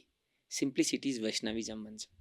तर अहिले जुन हामी देख्छौँ विकृतिहरू होइन, बडीगार्ड लिएर हिँड्नु भन्ने जुन प्रसङ्ग उठाउनु हजुरले, अथवा सुख सुविधाहरू खास यो चाहिँदैन। तर किन अब कतिले गरिराख्नु, म त्यसको विरोध गर्दिनँ होइन। किन भन्दाखेरि अहिलेको व्यक्तिहरूलाई चाहिँ अहिलेको व्यक्तिको स्तर के छ, अहिलेको व्यक्तिको स्तर के छ, उनीहरू पुरै हाइफाई जीवन बाँचिरहेका छन्, पुरै मोडर्नाइजेसनका एक्सट्रिममा पुगिसके, टेक्नोलोजीको अगाडि बढिसके। यदि साधुहरू ती लेभलबाट ती व्यक्तिहरूलाई ती स्थानमा गएर ती तरिकाले बुझाएन भने बुझ्न तयार छैन। जस्तो कि कसैले भन्यो तपाईँलाई एकजना साधु छ, माथि शिवपुरी डाँडामा गुफामा छ, जाउँ न भेट्न भनेर भन्यो भने हे को जान्छ त्यो गुफामा, कहाँ गुफा चढ्नु, कस्तो जोगी होला के होला, दाडी छ झिङ्गिङ्ग परेको, न तर यस्तै केसमा तपाईँले भने होइन एकजना साधु आउनुभएको छ होइन, रत्नपाकमा उहाँको ठ्याक्कै होइन शिविर लागेको छ, अनि साधु आउँदै हुनुहुन्छ पुरा एकदमै गाडीमा एकदम फुर्सद हुनु, तुरुन्तै एकदम व्यस्त हुनुहुन्छ, आएर अनि भेटिहाल्नु पऱ्यो। त्यहाँ जानु बित्तिकै तपाईँलाई अब अडियो भिजुअल देखाउँछ, प्रोजेक्टरले देखाइदिन्छ, तपाईँलाई धेरै टेक्नोलोजी युज गरेको जस्तो देखियो होइन। तर कसको लागि? ती जीवहरू जो व्यक्तिहरू मोडर्नाइजेसनमा लिप्त छन् ती स्तरबाट बुझाउनु पर्यो नि।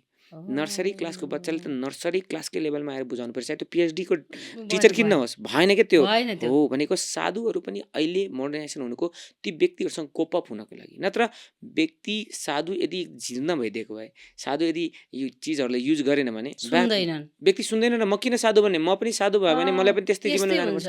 त्यसैले ए साधु हुनुहुन्छ हजुर, मोबाइल युज गर्न मिल्छ, सजिलो रहेछ त। अनि तपाईँहरू बाहिर खानुहुन्छ, खान्छु लसुन प्याज खानु, बाहिर हुन्छ भोग लागेर खान्छु, हो। अनि हजुरहरू टिभी हेर्नुहुन्छ, किन हेर्ने, भगवान्को बारेमा आउँछ होइन, मुभीहरू किन, त्यो पनि मिल्छ। साधुहरूले पेन्ट सर्ट लाउन मिल्छ, किन नमिल्ने, त्यो पनि मिल्छ। साधुहरूले पेन्ट सर्ट पनि लाउन मिल्छ भनेको यो तरिकाले जब बुझाउँछौँ त्यो प्लेटफर्ममा आएर व्यक्तिहरूले सजिलो रहेछ, त्यसो भए बुझाइ नै फेरि गलत भयो हो। व्यक्तिले तर बुझ्न चाहिँ गलत व्यक्ति, तर यो भन्दै गर्दाखेरि कतिले फेरि मिसयुज पनि गरिरहेछ।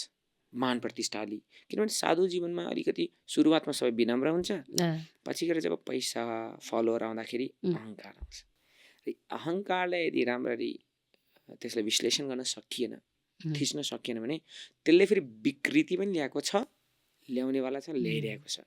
कति साधुहरू जेलमा पनि छन्। तर हो चाहिँ के हो प्रभुजी, यति भनिदिनु न, तपाईँहरूको जीवन हो चाहिँ के हो त? तपाईँ हामीले देख्दाखेरि त तपाईँहरूको जीवन असाध्य साधारण होइन त? खास हुनु पनि साधारण त्यही होइन त हामीले देख्दाखेरि चाहिँ? हजुर, असाधारण देखिन्छ हो। किन भन्दाखेरि मैले अघि भनिसकेँ होइन, जीवन हामीले केही छोड्नु छैन। पहिलो कुरो त साधु भनेको हामी के बुझ्छौँ, सब कुरा छोड्नुलाई साधु भन्छ होइन। साधुको परिभाषा शास्त्रमा चाहिँ निर्बन्ध कृष्ण सम्बन्धे युक्तम वैराग्य उच्यते। वैरागी सबभन्दा ठुलो वैरागी को हो? जो सबै कुराले भगवानको सम्बन्धितसँग जोड्छ, त्यसलाई वास्तविक वैराग्य भनिन्छ। उदाहरणको लागि बाटोमा 1000 रुपियाँ खसेछ नोट, एकजना व्यक्ति गइरहेछ, हेऱ्यो 1000को नोट, उठाएन, मेरो होइन, गइदियो।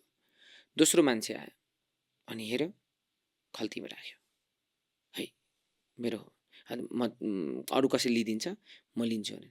तेस्रो व्यक्ति आयो, त्यो पैसालाई लियो र लिएर गएर भुखा नङ्गालाई खुवाइदियो, मन्दिरमा गएर दान गरिदियो, जहाँ भोजन हुन्छ भगवानको सेवा त्यहाँ गएर दान गरिदियो।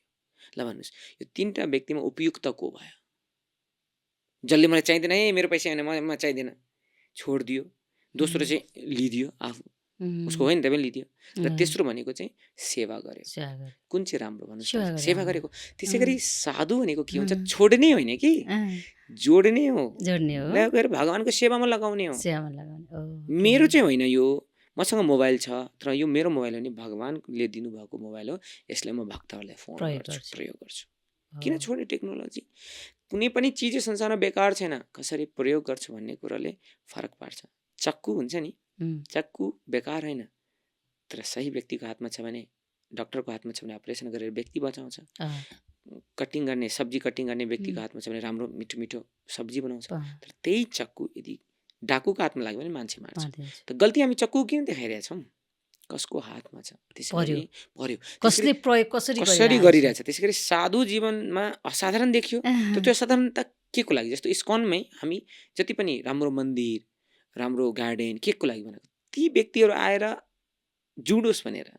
हामीलाई के छ, मेरो म आफै जुन लाइफस्टाइलमा बस्छु, म खाटमा पनि सुत्दिनँ, म त भुइँमा सुत्छु। तपाईँहरू ए हो र? भुइँमा एउटा सानो डस्ना हुन्छ, सिरक हुन्छ, बस त्यत्रो सानो हुन्छ, त्यहाँ भुइँमा बस्ने। एउटा कोठामा हामी 10 जना सुत्छौँ। हो र? हो, हाम्रो साधु आफ्नो लाइफ भनेको सिम्पल। तर बाहिरको व्यक्तिलाई के हुन्छ, सिम्पल लाइफ आजकल मन पर्दैन। सिम्पल लाइफदेखि डराएर भाग्छ।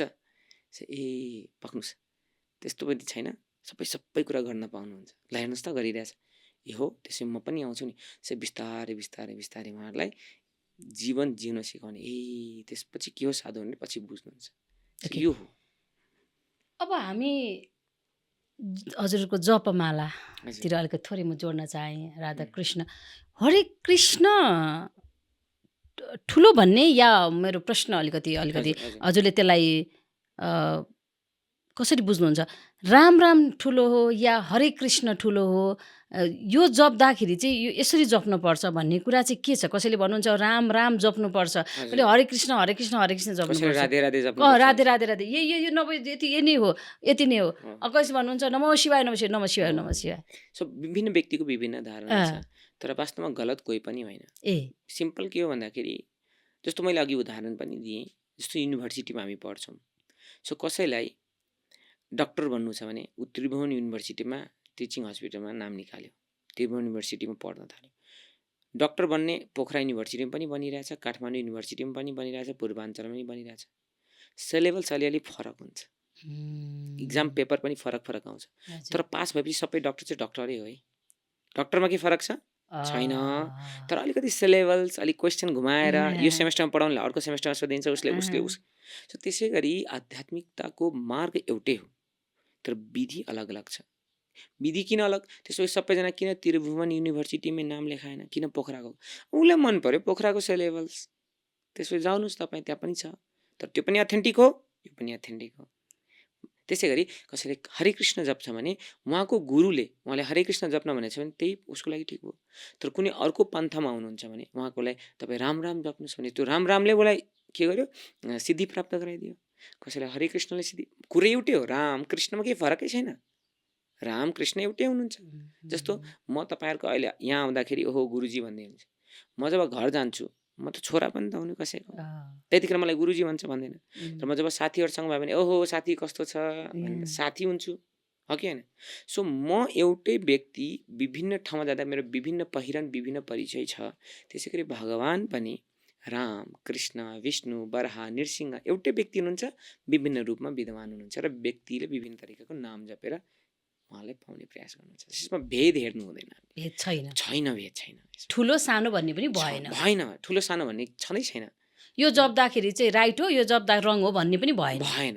गुरुले के दिनुभयो त्यही हो। म त्रिभुवन युनिभर्सिटीमा पढेर फेरि पोखरा युनिभर्सिटीको सिलेबसलाई फलो गरेर फेरि टप ल्याउन सक्दिनँ, पास हुँदिनँ। म त्रिभुवन युनिभर्सिटीमा छु नि, त्रिभुवन युनिभर्सिटीकै सिलेबस अनुसार पढ्नुपर्छ, लेख्नुपर्छ। त्यसैले म जुन गौडीय वैष्णवमा छु, मेरो गौडीय वैष्णव मेरो गुरुले दिनुभएको हरे कृष्ण कृष्ण कृष्ण हरे हरे, हरे राम राम राम हरे हरे, यही मन्त्रको जपले मेरो परम सिद्धि पाउँछ। कोही रामानन्दी वैष्णव छ भने राम राम रामले पाउँछ। कोही श्री वैष्णव छ भने ओम नमो नारायण, ओम लक्ष्मी श्रीमन नारायण उहाँ त्यसैले सिद्धि पाउँछ। कोही निम्बार्क सम्प्रदायमा छ भने राधे कृष्ण कृष्ण कृष्ण राधे राधे, राधे श्याम श्याम श्याम राधे राधे। कुरै एउटै हो, घुमाइ फ्रेन्ड नाक यसरी छुनुस् यसरी पारेर छुनुस्, छुने त नाक हो। सो गन्तव्य एउटै हो। यो प्रश्न गर्दाखेरि अलिकति राम्रो पनि नहोला कि यस्तो मालाई जपेर हरे कृष्ण जपेर खान पुग्छ भन्नेहरूको एकतर्फीको फेरि त्यो पनि छ। ती सबै जिज्ञासाहरूलाई त मैले त यहाँहरू समक्ष राख्नै पर्ने हुन्छ आज स्टुडियोमा पाइसकेपछि। त्यही जपेकै भरले त्यो गरेकै भरले कहाँ पुग्छ र? एकदम सुन्दर प्रश्न सोध्नु, मलाई पनि त्यही लाग्छ। म सुरुमा जब स्कन आउँदाखेरि यही साधुहरू के गरिरहलान्, मास्टर पढेका साधु थिए, ब्याचलर होइन, ब्याचलर मास्टर गरेको बोटनीमा हरे कृष्ण गरिरहेछ, सबै कुरा पाउँछ भनेको थियो। मलाई पनि विश्वास लागेन। तर जब म गर्दै गएँ अहिले म अनुभव गर्छु, म कहिले कहिले हजमला बोकेर हिँड्छु भन्छु कि यति खुवाउँछन् मान्छेले, यति खुवाउँछन्, लगाउन खान बस्न जुन एउटा नर्मल व्यक्तिहरूले जुन बेसिक निड खोज्छन्, यी बेसिक निड यत्तिकै भगवान्ले पुरा गरिदिनुहुन्छ। किनभने भगवान् हाम्रो मालिक हुनुहुन्छ, उहाँलाई थाहा छ हामी उहाँको बच्चा हो, बच्चालाई के चाहिन्छ उहाँलाई थाहा छ, बार बार गएर माग्नु पर्दैन। भगवान्ले जङ्गलमा भएको हात्तीलाई, एउटा हात्तीले एक दिनमा 100 किलो जति खान्छ, यदि त्यो हात्तीलाई खानेकुरा पुगाइराख्नु भएको छ भने मलाई पुगाउँदैन र? सिम्पल कुरो। हात्तीलाई हामी कहिले टिफिन बक्स लिएर जान्छौँ, हो आज हात्तीले टिफिन खाएकै छैन, टिफिन लिएर होइन लन्च लगिदिउँ, कहिले लग्छौँ र?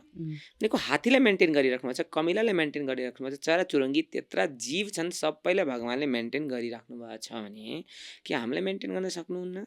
एकदम झन् उहाँको भक्ति गर्छौँ भने। सो यसमा त कहिले मलाई डाउट नै आएन भक्तिमा आइसकेपछि, जुन सबै कुरा पूर्ति हुँदै गयो, कहिले खाना बस्न आदि इत्यादि कहिले पनि लागेन। तर कहिले कहिले व्यक्ति लाग्छ किन मालैमा जपिरह हरे कृष्ण, मनमा नै भए पनि त हुन्छ नि, हो सही कुरो हो। तर त्यसको लागि पहिला मन शुद्ध हुन जरुरी छ। त अहिले के छ हाम्रो मनमा, काम क्रोध लोभ मोह मद मत्सर्यता ईर्ष्या यी कुराहरू भरेको कारणले हामी भगवान्लाई धेरै कम स्मरण गर्छौँ र बाहिरी नाना थरीका कुराहरूलाई धेरै स्मरण गर्छौँ। 23.5 घण्टा प्रजल्प हुन्छ, निन्दा हुन्छ, पोलिटिक्स कुरा हुन्छ, आधा घण्टा घन्टी डोलाउँदा मात्रै भगवान् हे भगवान् भन्छौँ। सो मन त अहिले शुद्ध छैन नि त, त्यो मनलाई पहिला ट्र्याकमा ल्याउनु पर्यो होइन र? बानी त पार्नु पर्यो मनलाई। त्यो बानी पार्नको लागि हामी चाहिँ यो माला जप गर्छौँ, जुन हरे कृष्णमा। त्यो मालामा जप्यो भने त्यो भागेको मनलाई मन इति त्राइति मन्त्र, मन्त्रको अर्थ के हो?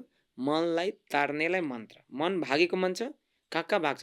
काममा बसे भाग्छ, पढ्न बसे अर्कोतिर जान्छ, पहिला तानेर त ल्याउनु पर्यो। त्यो ल्याउनको लागि हामी मन्त्र जब फिजिकली जप्छौँ, हे मन भागेको मन छिट्टो आऊ यहाँ भगवानमा फोकस गर, यसो जप्दा जब हाम्रो ठिक्कमा आउँछ, जब पोजिटिभ भाइब्स आयो, त्यसपछि तपाईँ आफ्नो दिनचर्या गर्नुहोस्, अफिसमा जानुहोस् होइन, काम गर्नुहोस्, व्यक्तिहरूलाई के छ आफ्नो आफ्नो प्रोफेसन। अनि यो कृष्ण भक्त बनेर चाहिँ हजुरहरूले यति धेरै पढ्नु भएको छ जस्तो, त्यही बिहानदेखि बेलुकासम्म त्यही हुनुपर्छ भन्ने त शिक्षक हुनुभएको छ, त्यो त अलग कुरा हो। तर पनि अरू काम गर्न मिल्दैन र? छ। एकदमै यो एकदमै राम्रो प्रश्न सोध्नुभयो हजुरले। कति लाग्छ साधु भनेको त्यहीँ बस्छ होला, त्यही सक्यो जीवन त्यही भनेर, होइन रहेछ।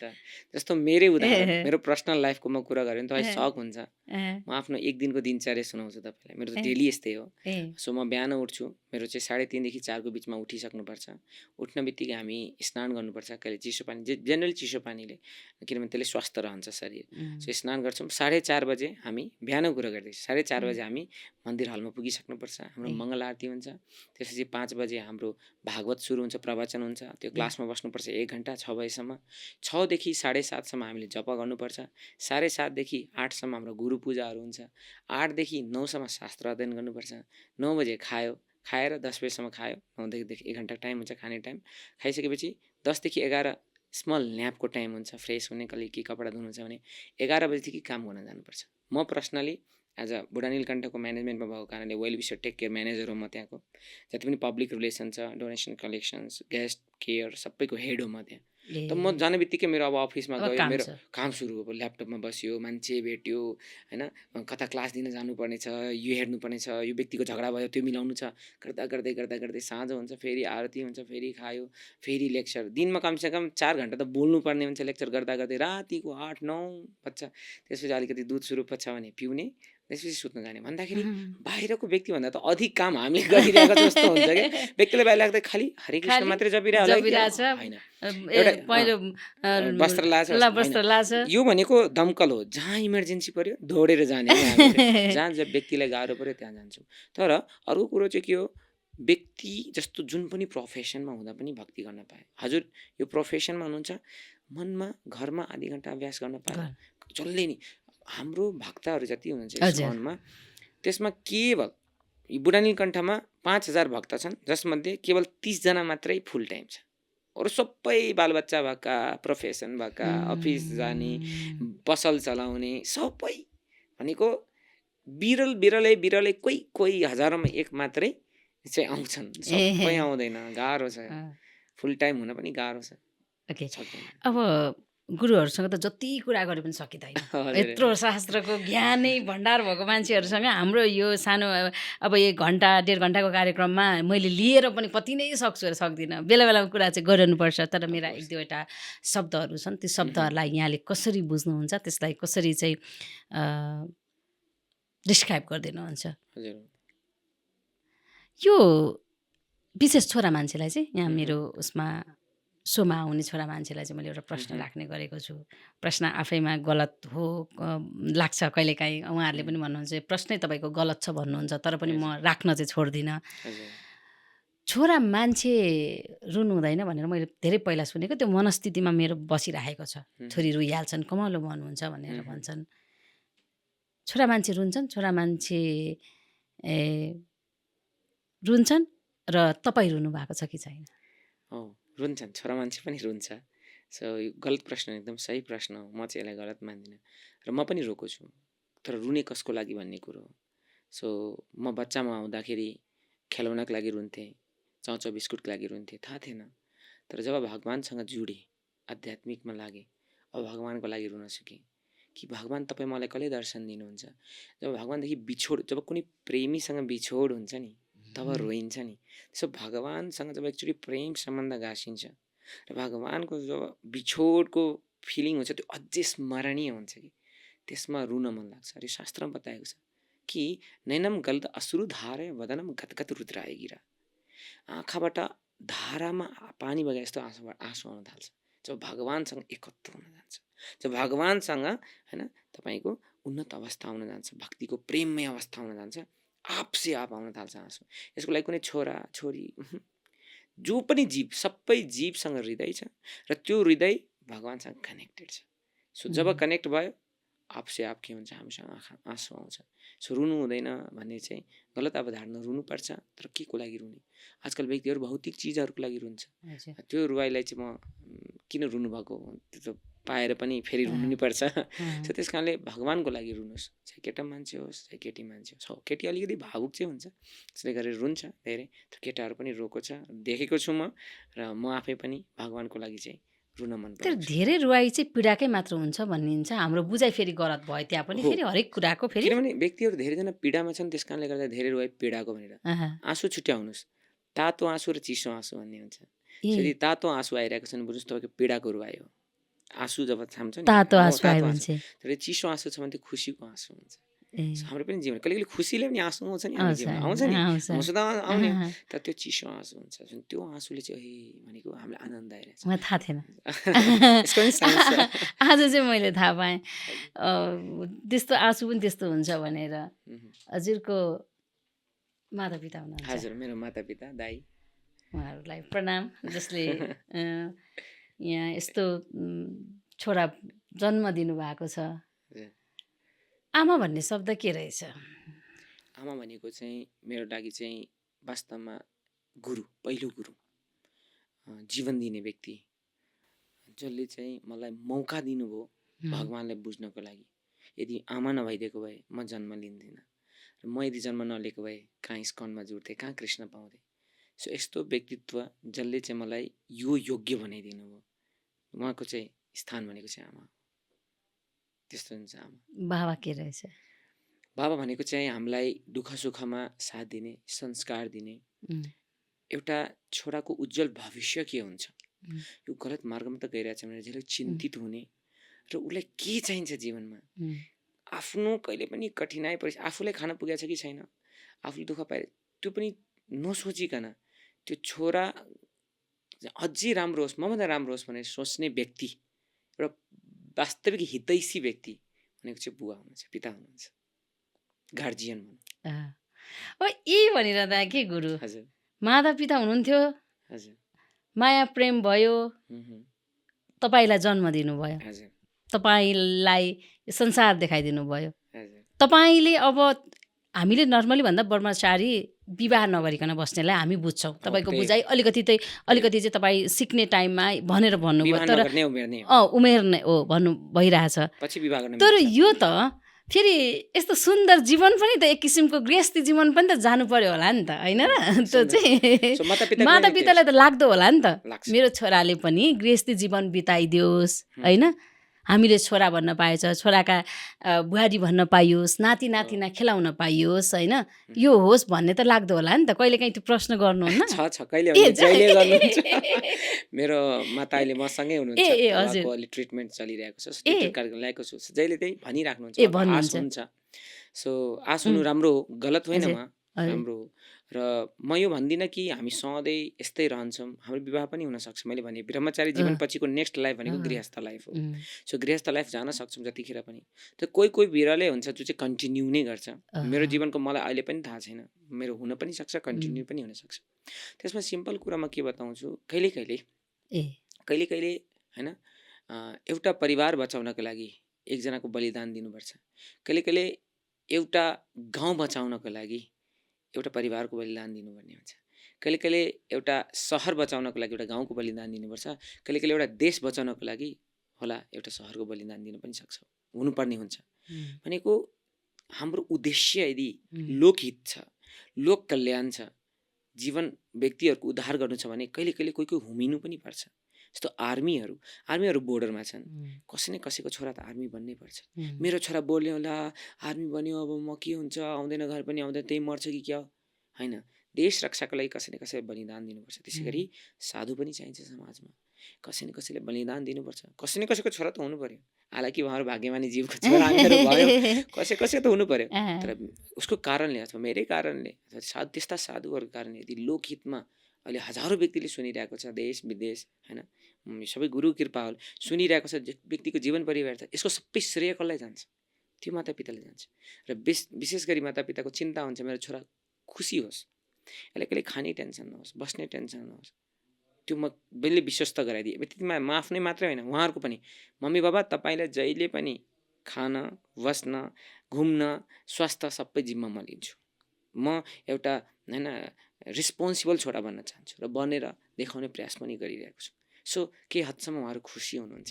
हरिगाडी विवाहको प्रसङ्ग छ, म भन्छु म गर्छु, टाइम समय आउँछ, होइन गर्छु भनेर चाहिँ त्यस्तो नगर्ने गर्न भनेर सक्ने चाहिँ भनेको छैन। भनेको छैन। ओके, अब यो भनिरहँदा कि अब स्कोनमा हुनुहुन्छ अनि अब भगवत गीताकै अलिकति गरौँ, सुनेको यही समाजका कुराहरू बुझाइ गलत भयो होला हाम्रो, होइन, बुझिएन जस्तो लाग्छ, सबै कुराको ज्ञान कहाँ हुन्छ र हामीलाई पनि। त्यो भगवत गीता पढ्ने मान्छे त पागल हुन्छन् भन्ने मैले त त्यतिखेर सुनेको कि त्यो जानुहुन्न, त्यहाँनिर त्यस्तो गर्नु हुँदैन, त्यसले त एकोरो बनाइदिन्छ, यी समाजले दिएका ती गलत बुझाइहरू छन्। मलाई पनि त्यही लाग्थ्यो। म जब स्कनमा जुडेको थिइनँ, म गीता देखेको थिएँ कहाँ, टिभीमा, मुभीहरूमा। त्यो कसम खाने पुस्तक भनेर ल्याउँथे कठघेरामा कि अदालतमा, कि हात रखे कसम खाता हूँ जो भी कहूँगा सच कहूँगा, सच के सिवा कुछ नहीं कहूँगा, त्यो रातो कपडामा बेरेको। मलाई लाग्थ्यो कसम खाने पुस्तक हो। र कतिले व्यक्तिले भन्थ्यो ए आध्यात्मिक लाग्यो पागल भयो। तर जब म आध्यात्मिकमा जुडेँ, मेरो गाउँको व्यक्तिहरूले पनि त्यही भन्यो, ए दुइटै भाइ धेरै पढेर खुस्कियो, सबैले त्यही भन्न थाल्यो। तर 3-4 वर्ष जब बित्यो भक्तिमा, उनी जब म गाउँ फिर्ता गएँ, म त गइरहेको थिएँ, गएँ अनि व्यक्तिहरूले यसरी सुन्न थाल्यो, ए हामी यति गर्दा पनि खुसी छैन, तिमीहरू झैले हँसमुख चेहरा, खिलखिलाहट चेहरा, एकदमै खुसी आनन्द, कहाँबाट तेज आएको, कहाँबाट शक्ति लौ न सुनाउ न भनेर पछि गएर यो त हाम्रो जीवन जिउने कलाहरू सिकाइरहेको छ। तर कतिपय व्यक्ति, कतिपय यस्ता संस्था, कतिपय गुरुहरूले ठग पनि गरिरहेको हुन्छन्। कसैको छोराछोरीले लिने, सबै घरबाट कनेक्सन काटिदिने, होइन सबै मै हुँ भनेर, होइन मेरै कहाँ बस, अब कतै दुनियाँ व्यवहार छोडिदिए, यस्तो गलत सिकाउने पन्थाहरू पनि छन्। त्यसको म आलोचना गर्छु, त्यो राम्रो होइन। त वास्तवमै हाम्रो शास्त्रले रेस्पोन्सिबिलिटी हुन सिकाउँछ, त्याग्न सिकाउँदैन है। रेस्पोन्सिबल हुनुहोस्, जिम्मेवार हुनुहोस्। साधु व्यक्ति देशको रक्षा पनि गर्नुपर्छ। योगीजी जुन छ अहिले इन्डियामा साधु हो, तर देशको रक्षा गर्ने विषय आयो त मन्त्री बनेर अहिले, होइन, युपीलाई एकदम कति राम्रो प्रगति पनि गराइराख्नु भएको छ। सो भनेको साधु जीवन हरेक व्यक्तित्वहरूको लागि हो। गीताले पागल चाहिँ बनाउँदैन। हजुरहरूको लागि त जीवन सरल छ है, मैले देख्दाखेरि सरल छ, शान्त छ, सुखी पनि छ, होइन, आनन्दित पनि छ। तर हामी जो अध्यात्मतिर छैनौँ, त्यति धेरै टेकेका छैनौँ, शास्त्रको ज्ञान छैन, अनि हामी कामको लागि भागदौड गरिरहेछौँ, कुदिरहेछौँ, दिनभरि केही प्राप्ति छैन भनेको छौँ, यता हस्याङ फस्याङ भइरहेछ, जीवन असाध्यै धेरै कठिन मोडमा बसिदिन्छ कि, अनि असाध्यै धेरै पीडा हुन्छ। तर पनि हाम्रो अज्ञानताको कमी होला हुन चाहिँ, तर पनि त्यसलाई अलिकति सरल बनाउन केही उपाय छन्? छ भनेको भगवानले भगवत गीतामा पनि त्यही बताउनुहुन्छ कि अर्जुन तिमी क्षत्रिय हो, तिमी लडाइँ गर्नुपर्छ, तिमी म जङ्गल गएर तपस्या गर्छु भन्ने कुरा नगर ल, तिमी क्षत्रिय हो, आफ्नो कर्तव्य गर। सो हाम्रो व्यवस्था समाजमा ब्राह्मण, क्षत्रिय, वैश्य, शूद्र, जुन 4 वर्ण क्षत्रिय 4 वर्ण 36 वर्णको जुन यो देश फुलबारी छ। सो हाम्रो सबैको आफ्नो आफ्नो कर्तव्य छ, कर्तव्य त गर्नैपर्छ। जो पनि सोच्नुहोस् त, डक्टर चाहिएन समाजमा, इन्जिनियर पनि चाहियो, किसान चाहिएन, बिजनेसम्यान चाहिएन, साधु चाहिएन, सबैजना चाहियो नि। आफ्नो आफ्नो कर्तव्य गर्नु पर्यो। तर अहिले दुःख के भइदियो, जुन हजुरले भन्नुभयो, व्यस्तता यति भइदियो कि हामी भुल्यौँ भगवानलाई। हाम्रो रसियन गुरुपत्री प्रभुले गाउनुहुन्छ, होइन, कि यो धोकाको संसार, कृष्ण भुल्नु नै बेकार, खाली आयौँ खाली जान्छौँ, सबै चिजहरू छोडेर जान्छौँ, राधा कृष्ण भजो प्यार। भनेको कृष्णको नाम भज्यो, तर भुल्यौँ मैले हामी, त्यो प्रभुलाई भुल्यौँ। धन सम्पत्तिमा तृष्णा बढायौँ, कृष्ण प्रभुलाई हामी भुलायौँ, त्यसैले दुःख पायौँ। सो भन्न खोजेको, प्रभुलाई स्मरण गर्दै यदि हामी आफ्नो कार्य गर्न सक्यौँ भने हाम्रो यही प्रोफेसन सुगन्धमा सुगन्ध हुनेछ। तर यति गर्नको लागि अभ्यास चाहिन्छ। त्यो म 24 घण्टामा म 12 घण्टा काम गर्छु, 10 घण्टा काम गर्छु, 10 घण्टा काम गर्नको लागि म आफूलाई चार्ज गर्नु पर्यो नि आध्यात्मिकताले। त बिहान बिहानै आफूलाई चार्ज गर्नुहोस्। यदि कोही व्यक्तिले बिहान बिहानै आफूलाई चार्ज गर्छ प्रत्येक दिन, फेरि नटुटाइकन, अनि त्यो व्यक्तिलाई दिनभरि कार्य गर्नुहोस्, केही पनि उथल पुथल आउँदैन। अन्त आउँछ उथल पुथल, अत्तिदैन, विचलित हुँदैन, त्यो व्यक्ति आश्रयस्थल थाहा हुन्छ। त्यस कारणले गर्दाखेरि आध्यात्मिकता भनेको जीवनको पाटो हो। हेर्नु न, हामीसँग शरीर छ, केवल हामी दौडिरहेको छौँ, भागदौड के छ, शरीर मेन्टेन गर्नलाई, होइन, कसरी राम्रो कपडा लगाउँ, राम्रो खाना पाऊँ, राम्रो जुत्ता लगाउँ, राम्रो टिभी हेरौँ, यो सबै शरीर कसरी कपाल हेयर स्टाइल बनाऊँ, सबै शरीर। तर हामीसँग मन पनि त छ नि, आत्मा पनि छ नि। तर मन र आत्माको लागि हामी कहिले खानेकुरा दिइरहेछौँ, यो नदिएको कारणले असन्तुष्ट भएको। अलिकति हात काट्यो भने डक्टर कहाँ जान्छौँ, टाका लगाइदिन्छ, टाउको फुट्यो भने टाका लगाइदिन्छ, मन टुट्यो भने कहाँ जाने व्यक्तिलाई थाहै छैन, अनि झुन्डिन जान्छ मान्छेहरू, अनि सुसाइड भइरहेको छ। त्यस कारणले मन शुद्ध हुनु पनि जरुरी छ। भन्छ नि अहिले त पानी खाँदा पनि हामीलाई शुद्ध पानी चाहिन्छ कि छैन, हावा पनि हामीलाई शुद्ध चाहिन्छ कि छैन। तर मनलाई म शुद्ध मन राखौँ भनेर कसैले सोच्दैन। मनमा चाहिँ नाना थरीका गार्बेजहरू भर्छन्, निन्दा सुन्छ, तनाव, झगडा, ईर्षा, अनि कसरी मन शुद्ध हुन्छ? त मन शुद्धको लागि आध्यात्मिक मार्ग हो। जो व्यक्ति आध्यात्मिक मार्गमा छ उसको प्रोफेसनमा कहिले पनि गाह्रो हुँदैन। अर्जुन जस्तो हुन्छ, मम अनुस्मर युद्ध छ, बाण हान अर्जुन तर मलाई स्मरण गर्दै हान। कृष्ण कृष्ण कृष्ण भन्दै बाण निकाल्दै हान्दै, के प्रब्लम अब? यही हो भक्त। भक्त भनेको पहिरन मात्र परिवर्तन गरेर भक्त होइन कि भक्त भनेको प्रोफेसनमा भगवानले जोड्नु पर्यो। अब भक्ति गर्नलाई, कृष्ण भक्त बन्नलाई यही पहिरन लाउनु पर्छ भन्ने पनि छैन है। मानिसको जिज्ञासा है यो चाहिँ, होइन? यो गर्नुपर्छ भन्ने जरुरी छैन, भगवानलाई सम्झिनु पर्यो। प्रभुजी यो कपाल चाहिँ किन काट्नै पर्ने चाहिँ के हो? यो मलाई यो आफ्नो व्यक्तिगत प्रश्न है। एक्चुअली यो चाहिँ महिला जातिहरूको लागि कपाल काट्न पनि निर्देशन गरेको छैन, र पुरुषहरूलाई चाहिँ पनि आफ्नो आफ्नो कपाल राख्न सक्नुहुन्छ ठिक्कको।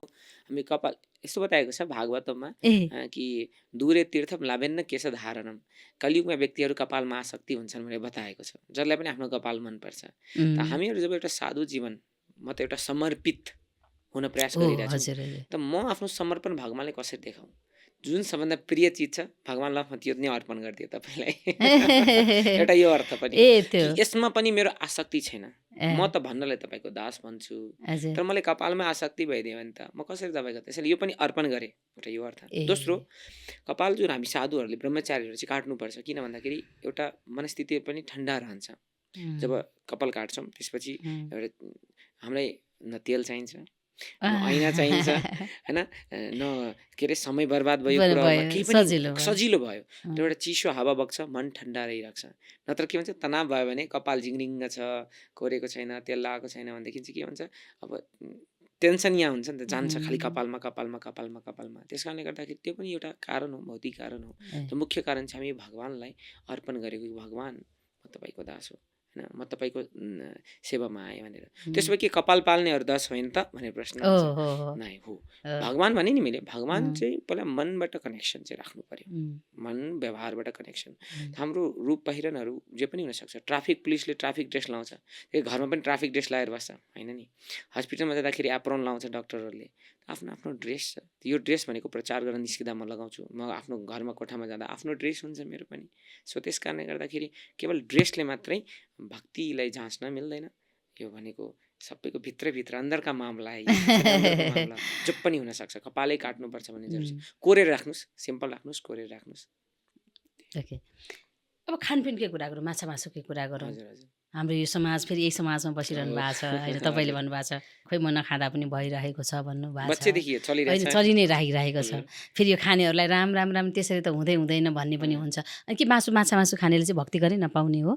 पाउँछ। भक्ति गर्नको लागि केही रोकटोक छैन, भक्तिमा केही नियम पनि छैन। यो कुरो बुझ्न जरुरी छ। यो तपाईँको अवधारणाभन्दा विपरीत हुन सक्छ होला, तर सही कुरामा बताउँदैछु, शास्त्रमा चाहिँ भक्तिमा केही नियम छैन। भक्ति गर्नको लागि माछा मासु खाने व्यक्तिले पनि नाम जप्न पायो, होइन? चिया खान्छ जस्तो सुकै व्यक्ति, कतिसम्म कि भगवानको भक्तहरू पनि माछा मासु खाने भन्ने हुनुहुन्छ। जस्तो गरुडजी भगवानको वाहन हुनुहुन्छ, उहाँ सर्प खानुहुन्छ नि, सर्प खानुहुन्छ, होइन?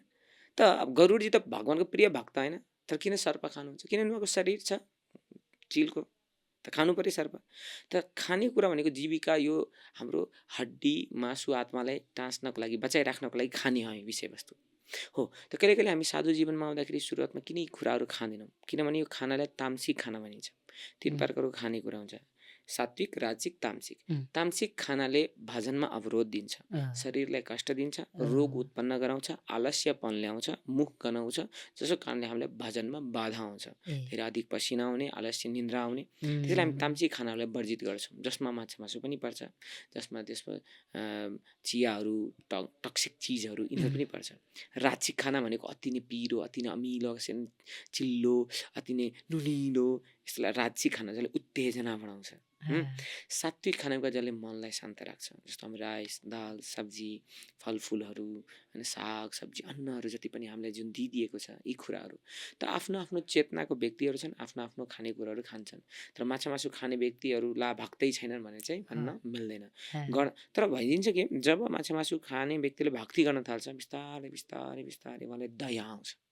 ओहो हो मै जीवलाई नमाने म त भगवान आफै बिस्तारै बिस्तारै दया आउँछ आफै। जबरदस्ती छैन यहाँ कसैलाई भक्तिमा। हाम्रो पनि स्कनमा 80% व्यक्तिहरू माछा मासुहरू होइन जहाँ रक्सी खाएका व्यक्तिहरू आउँदा परिवर्तन हुनुभयो। किन? ज्ञान आएन, ज्ञान आएन, ज्ञानबाट ज्ञान आयो नि त, दया भाव आयो नि त। आउने बित्तिकै ए मैले छोड्नुपर्छ, छोड्यो भने त्यही भने जीवन चल्न थाल्छ। भनेको कोही कोही व्यक्तिहरू तल्लोको स्वाद जसलाई थाहा छ माथिको स्वाद जसलाई थाहा छैन त्यो तल्लोको स्वाद नै ठिक छ जस्तो लाग्छ। उदाहरणको लागि कसैले करेला भात खाइरहेछ जहिले करेला भात उसलाई लाग्छ जीवन नै करेला भात हो। तर जुन दिन त्यो व्यक्तिलाई तपाईँले राजमा पुलाउ घिउ झैँ पारेर माथिबाट तरकारी अनि पकौडा रसबरी जेरी दिदियो भने एकचोटि त्यसको स्वाद पायो भने अब उसले करेला भात खान्छ? खाँदैन नि। हो त्यसै गरी खानेकुरामा पनि उच्च स्वाद पायो नि तल्लो स्वाद आफसे आफ छोड्छ। त्यसरी नै जाने भयो। यो जीवनकै यो यात्रामा के गुरु जस्तो पीडाका कुरा पनि हामीले गयौँ, अलिकति सफलताका कुरा पनि गरौँ न। जुन कुरा हामी सफल नभइसकेपछि हामी विचलित हुन्छौँ कि, तर त्यो सफलता प्राप्त गर्ने केही सूत्रहरू छन् गुरु? हजुर छोटकरीमा भन्नु पर्यो हामीलाई। सफलताको सूत्र भनेको चाहिँ जीवनमा खुसी रहनु पहिलो कुरो। तपाईँ जे पनि गर्नुहुन्छ आफ्नो परम लक्ष्य थाहा पाउनुहोस्। म मरेर गइसकेपछि कहाँ जाने त्यसको लागि चयन गर्ने यात्रा बनाउनु भयो भने जीवनमा सफल हुन्छ। यम लब्ध च परम लाभम अन्यकम नादिकम ततः। एकचोटि जे कुरा पाइसकेपछि अन्य कुनै विषयवस्तुको आश छैन भने त्यसलाई सफलता भन्छ। व्यक्तिहरूको आफ्नो आफ्नो डेफिनेसन हुनसक्छ सफलताको, तर वास्तविक यो आत्मालाई परमात्मासँग जोड्नु नै वास्तविक सफलता हुन जान्छ। सो यो गर्न सकियो भने जुन पनि प्रोफेसनका व्यक्ति जुन पनि कार्य क्षेत्रका व्यक्तिहरू सफल हुन सक्छ जीवनमा। अब एउटा प्रश्न सोध्छु अनि गुरुसँग बिदा माग्न चाहन्छु। गुरुहरूलाई मर्नको लागि डर भएन? मरेपछि कहाँ जाने भन्ने हुन्छ टेन्सन भएन होइन? भगवान लानुहुन्छ आनन्द छ। तर हामीलाई डर छ, मर्न पनि फेरि डर छ। ल ल भन्ने जस्तो एक किसिमको डर छ। अब यो भनिरहँदा गुरुहरूलाई भूत प्रेत हुन्छ भन्ने लाग्छ कि लाग्दैन? भूत प्रेत हुन्छ। ए हुन्छ। भूत प्रेत भनेको के हो? सिम्पल भाषामा भन्नुपर्दा हामीसँग शरीर छ नि, अहिले हाम्रो स्थूल शरीर, तर हामीसँग मन बुद्धि अहङ्कार छ कि छैन? भित्र छ नि, मन बुद्धि त छ नि।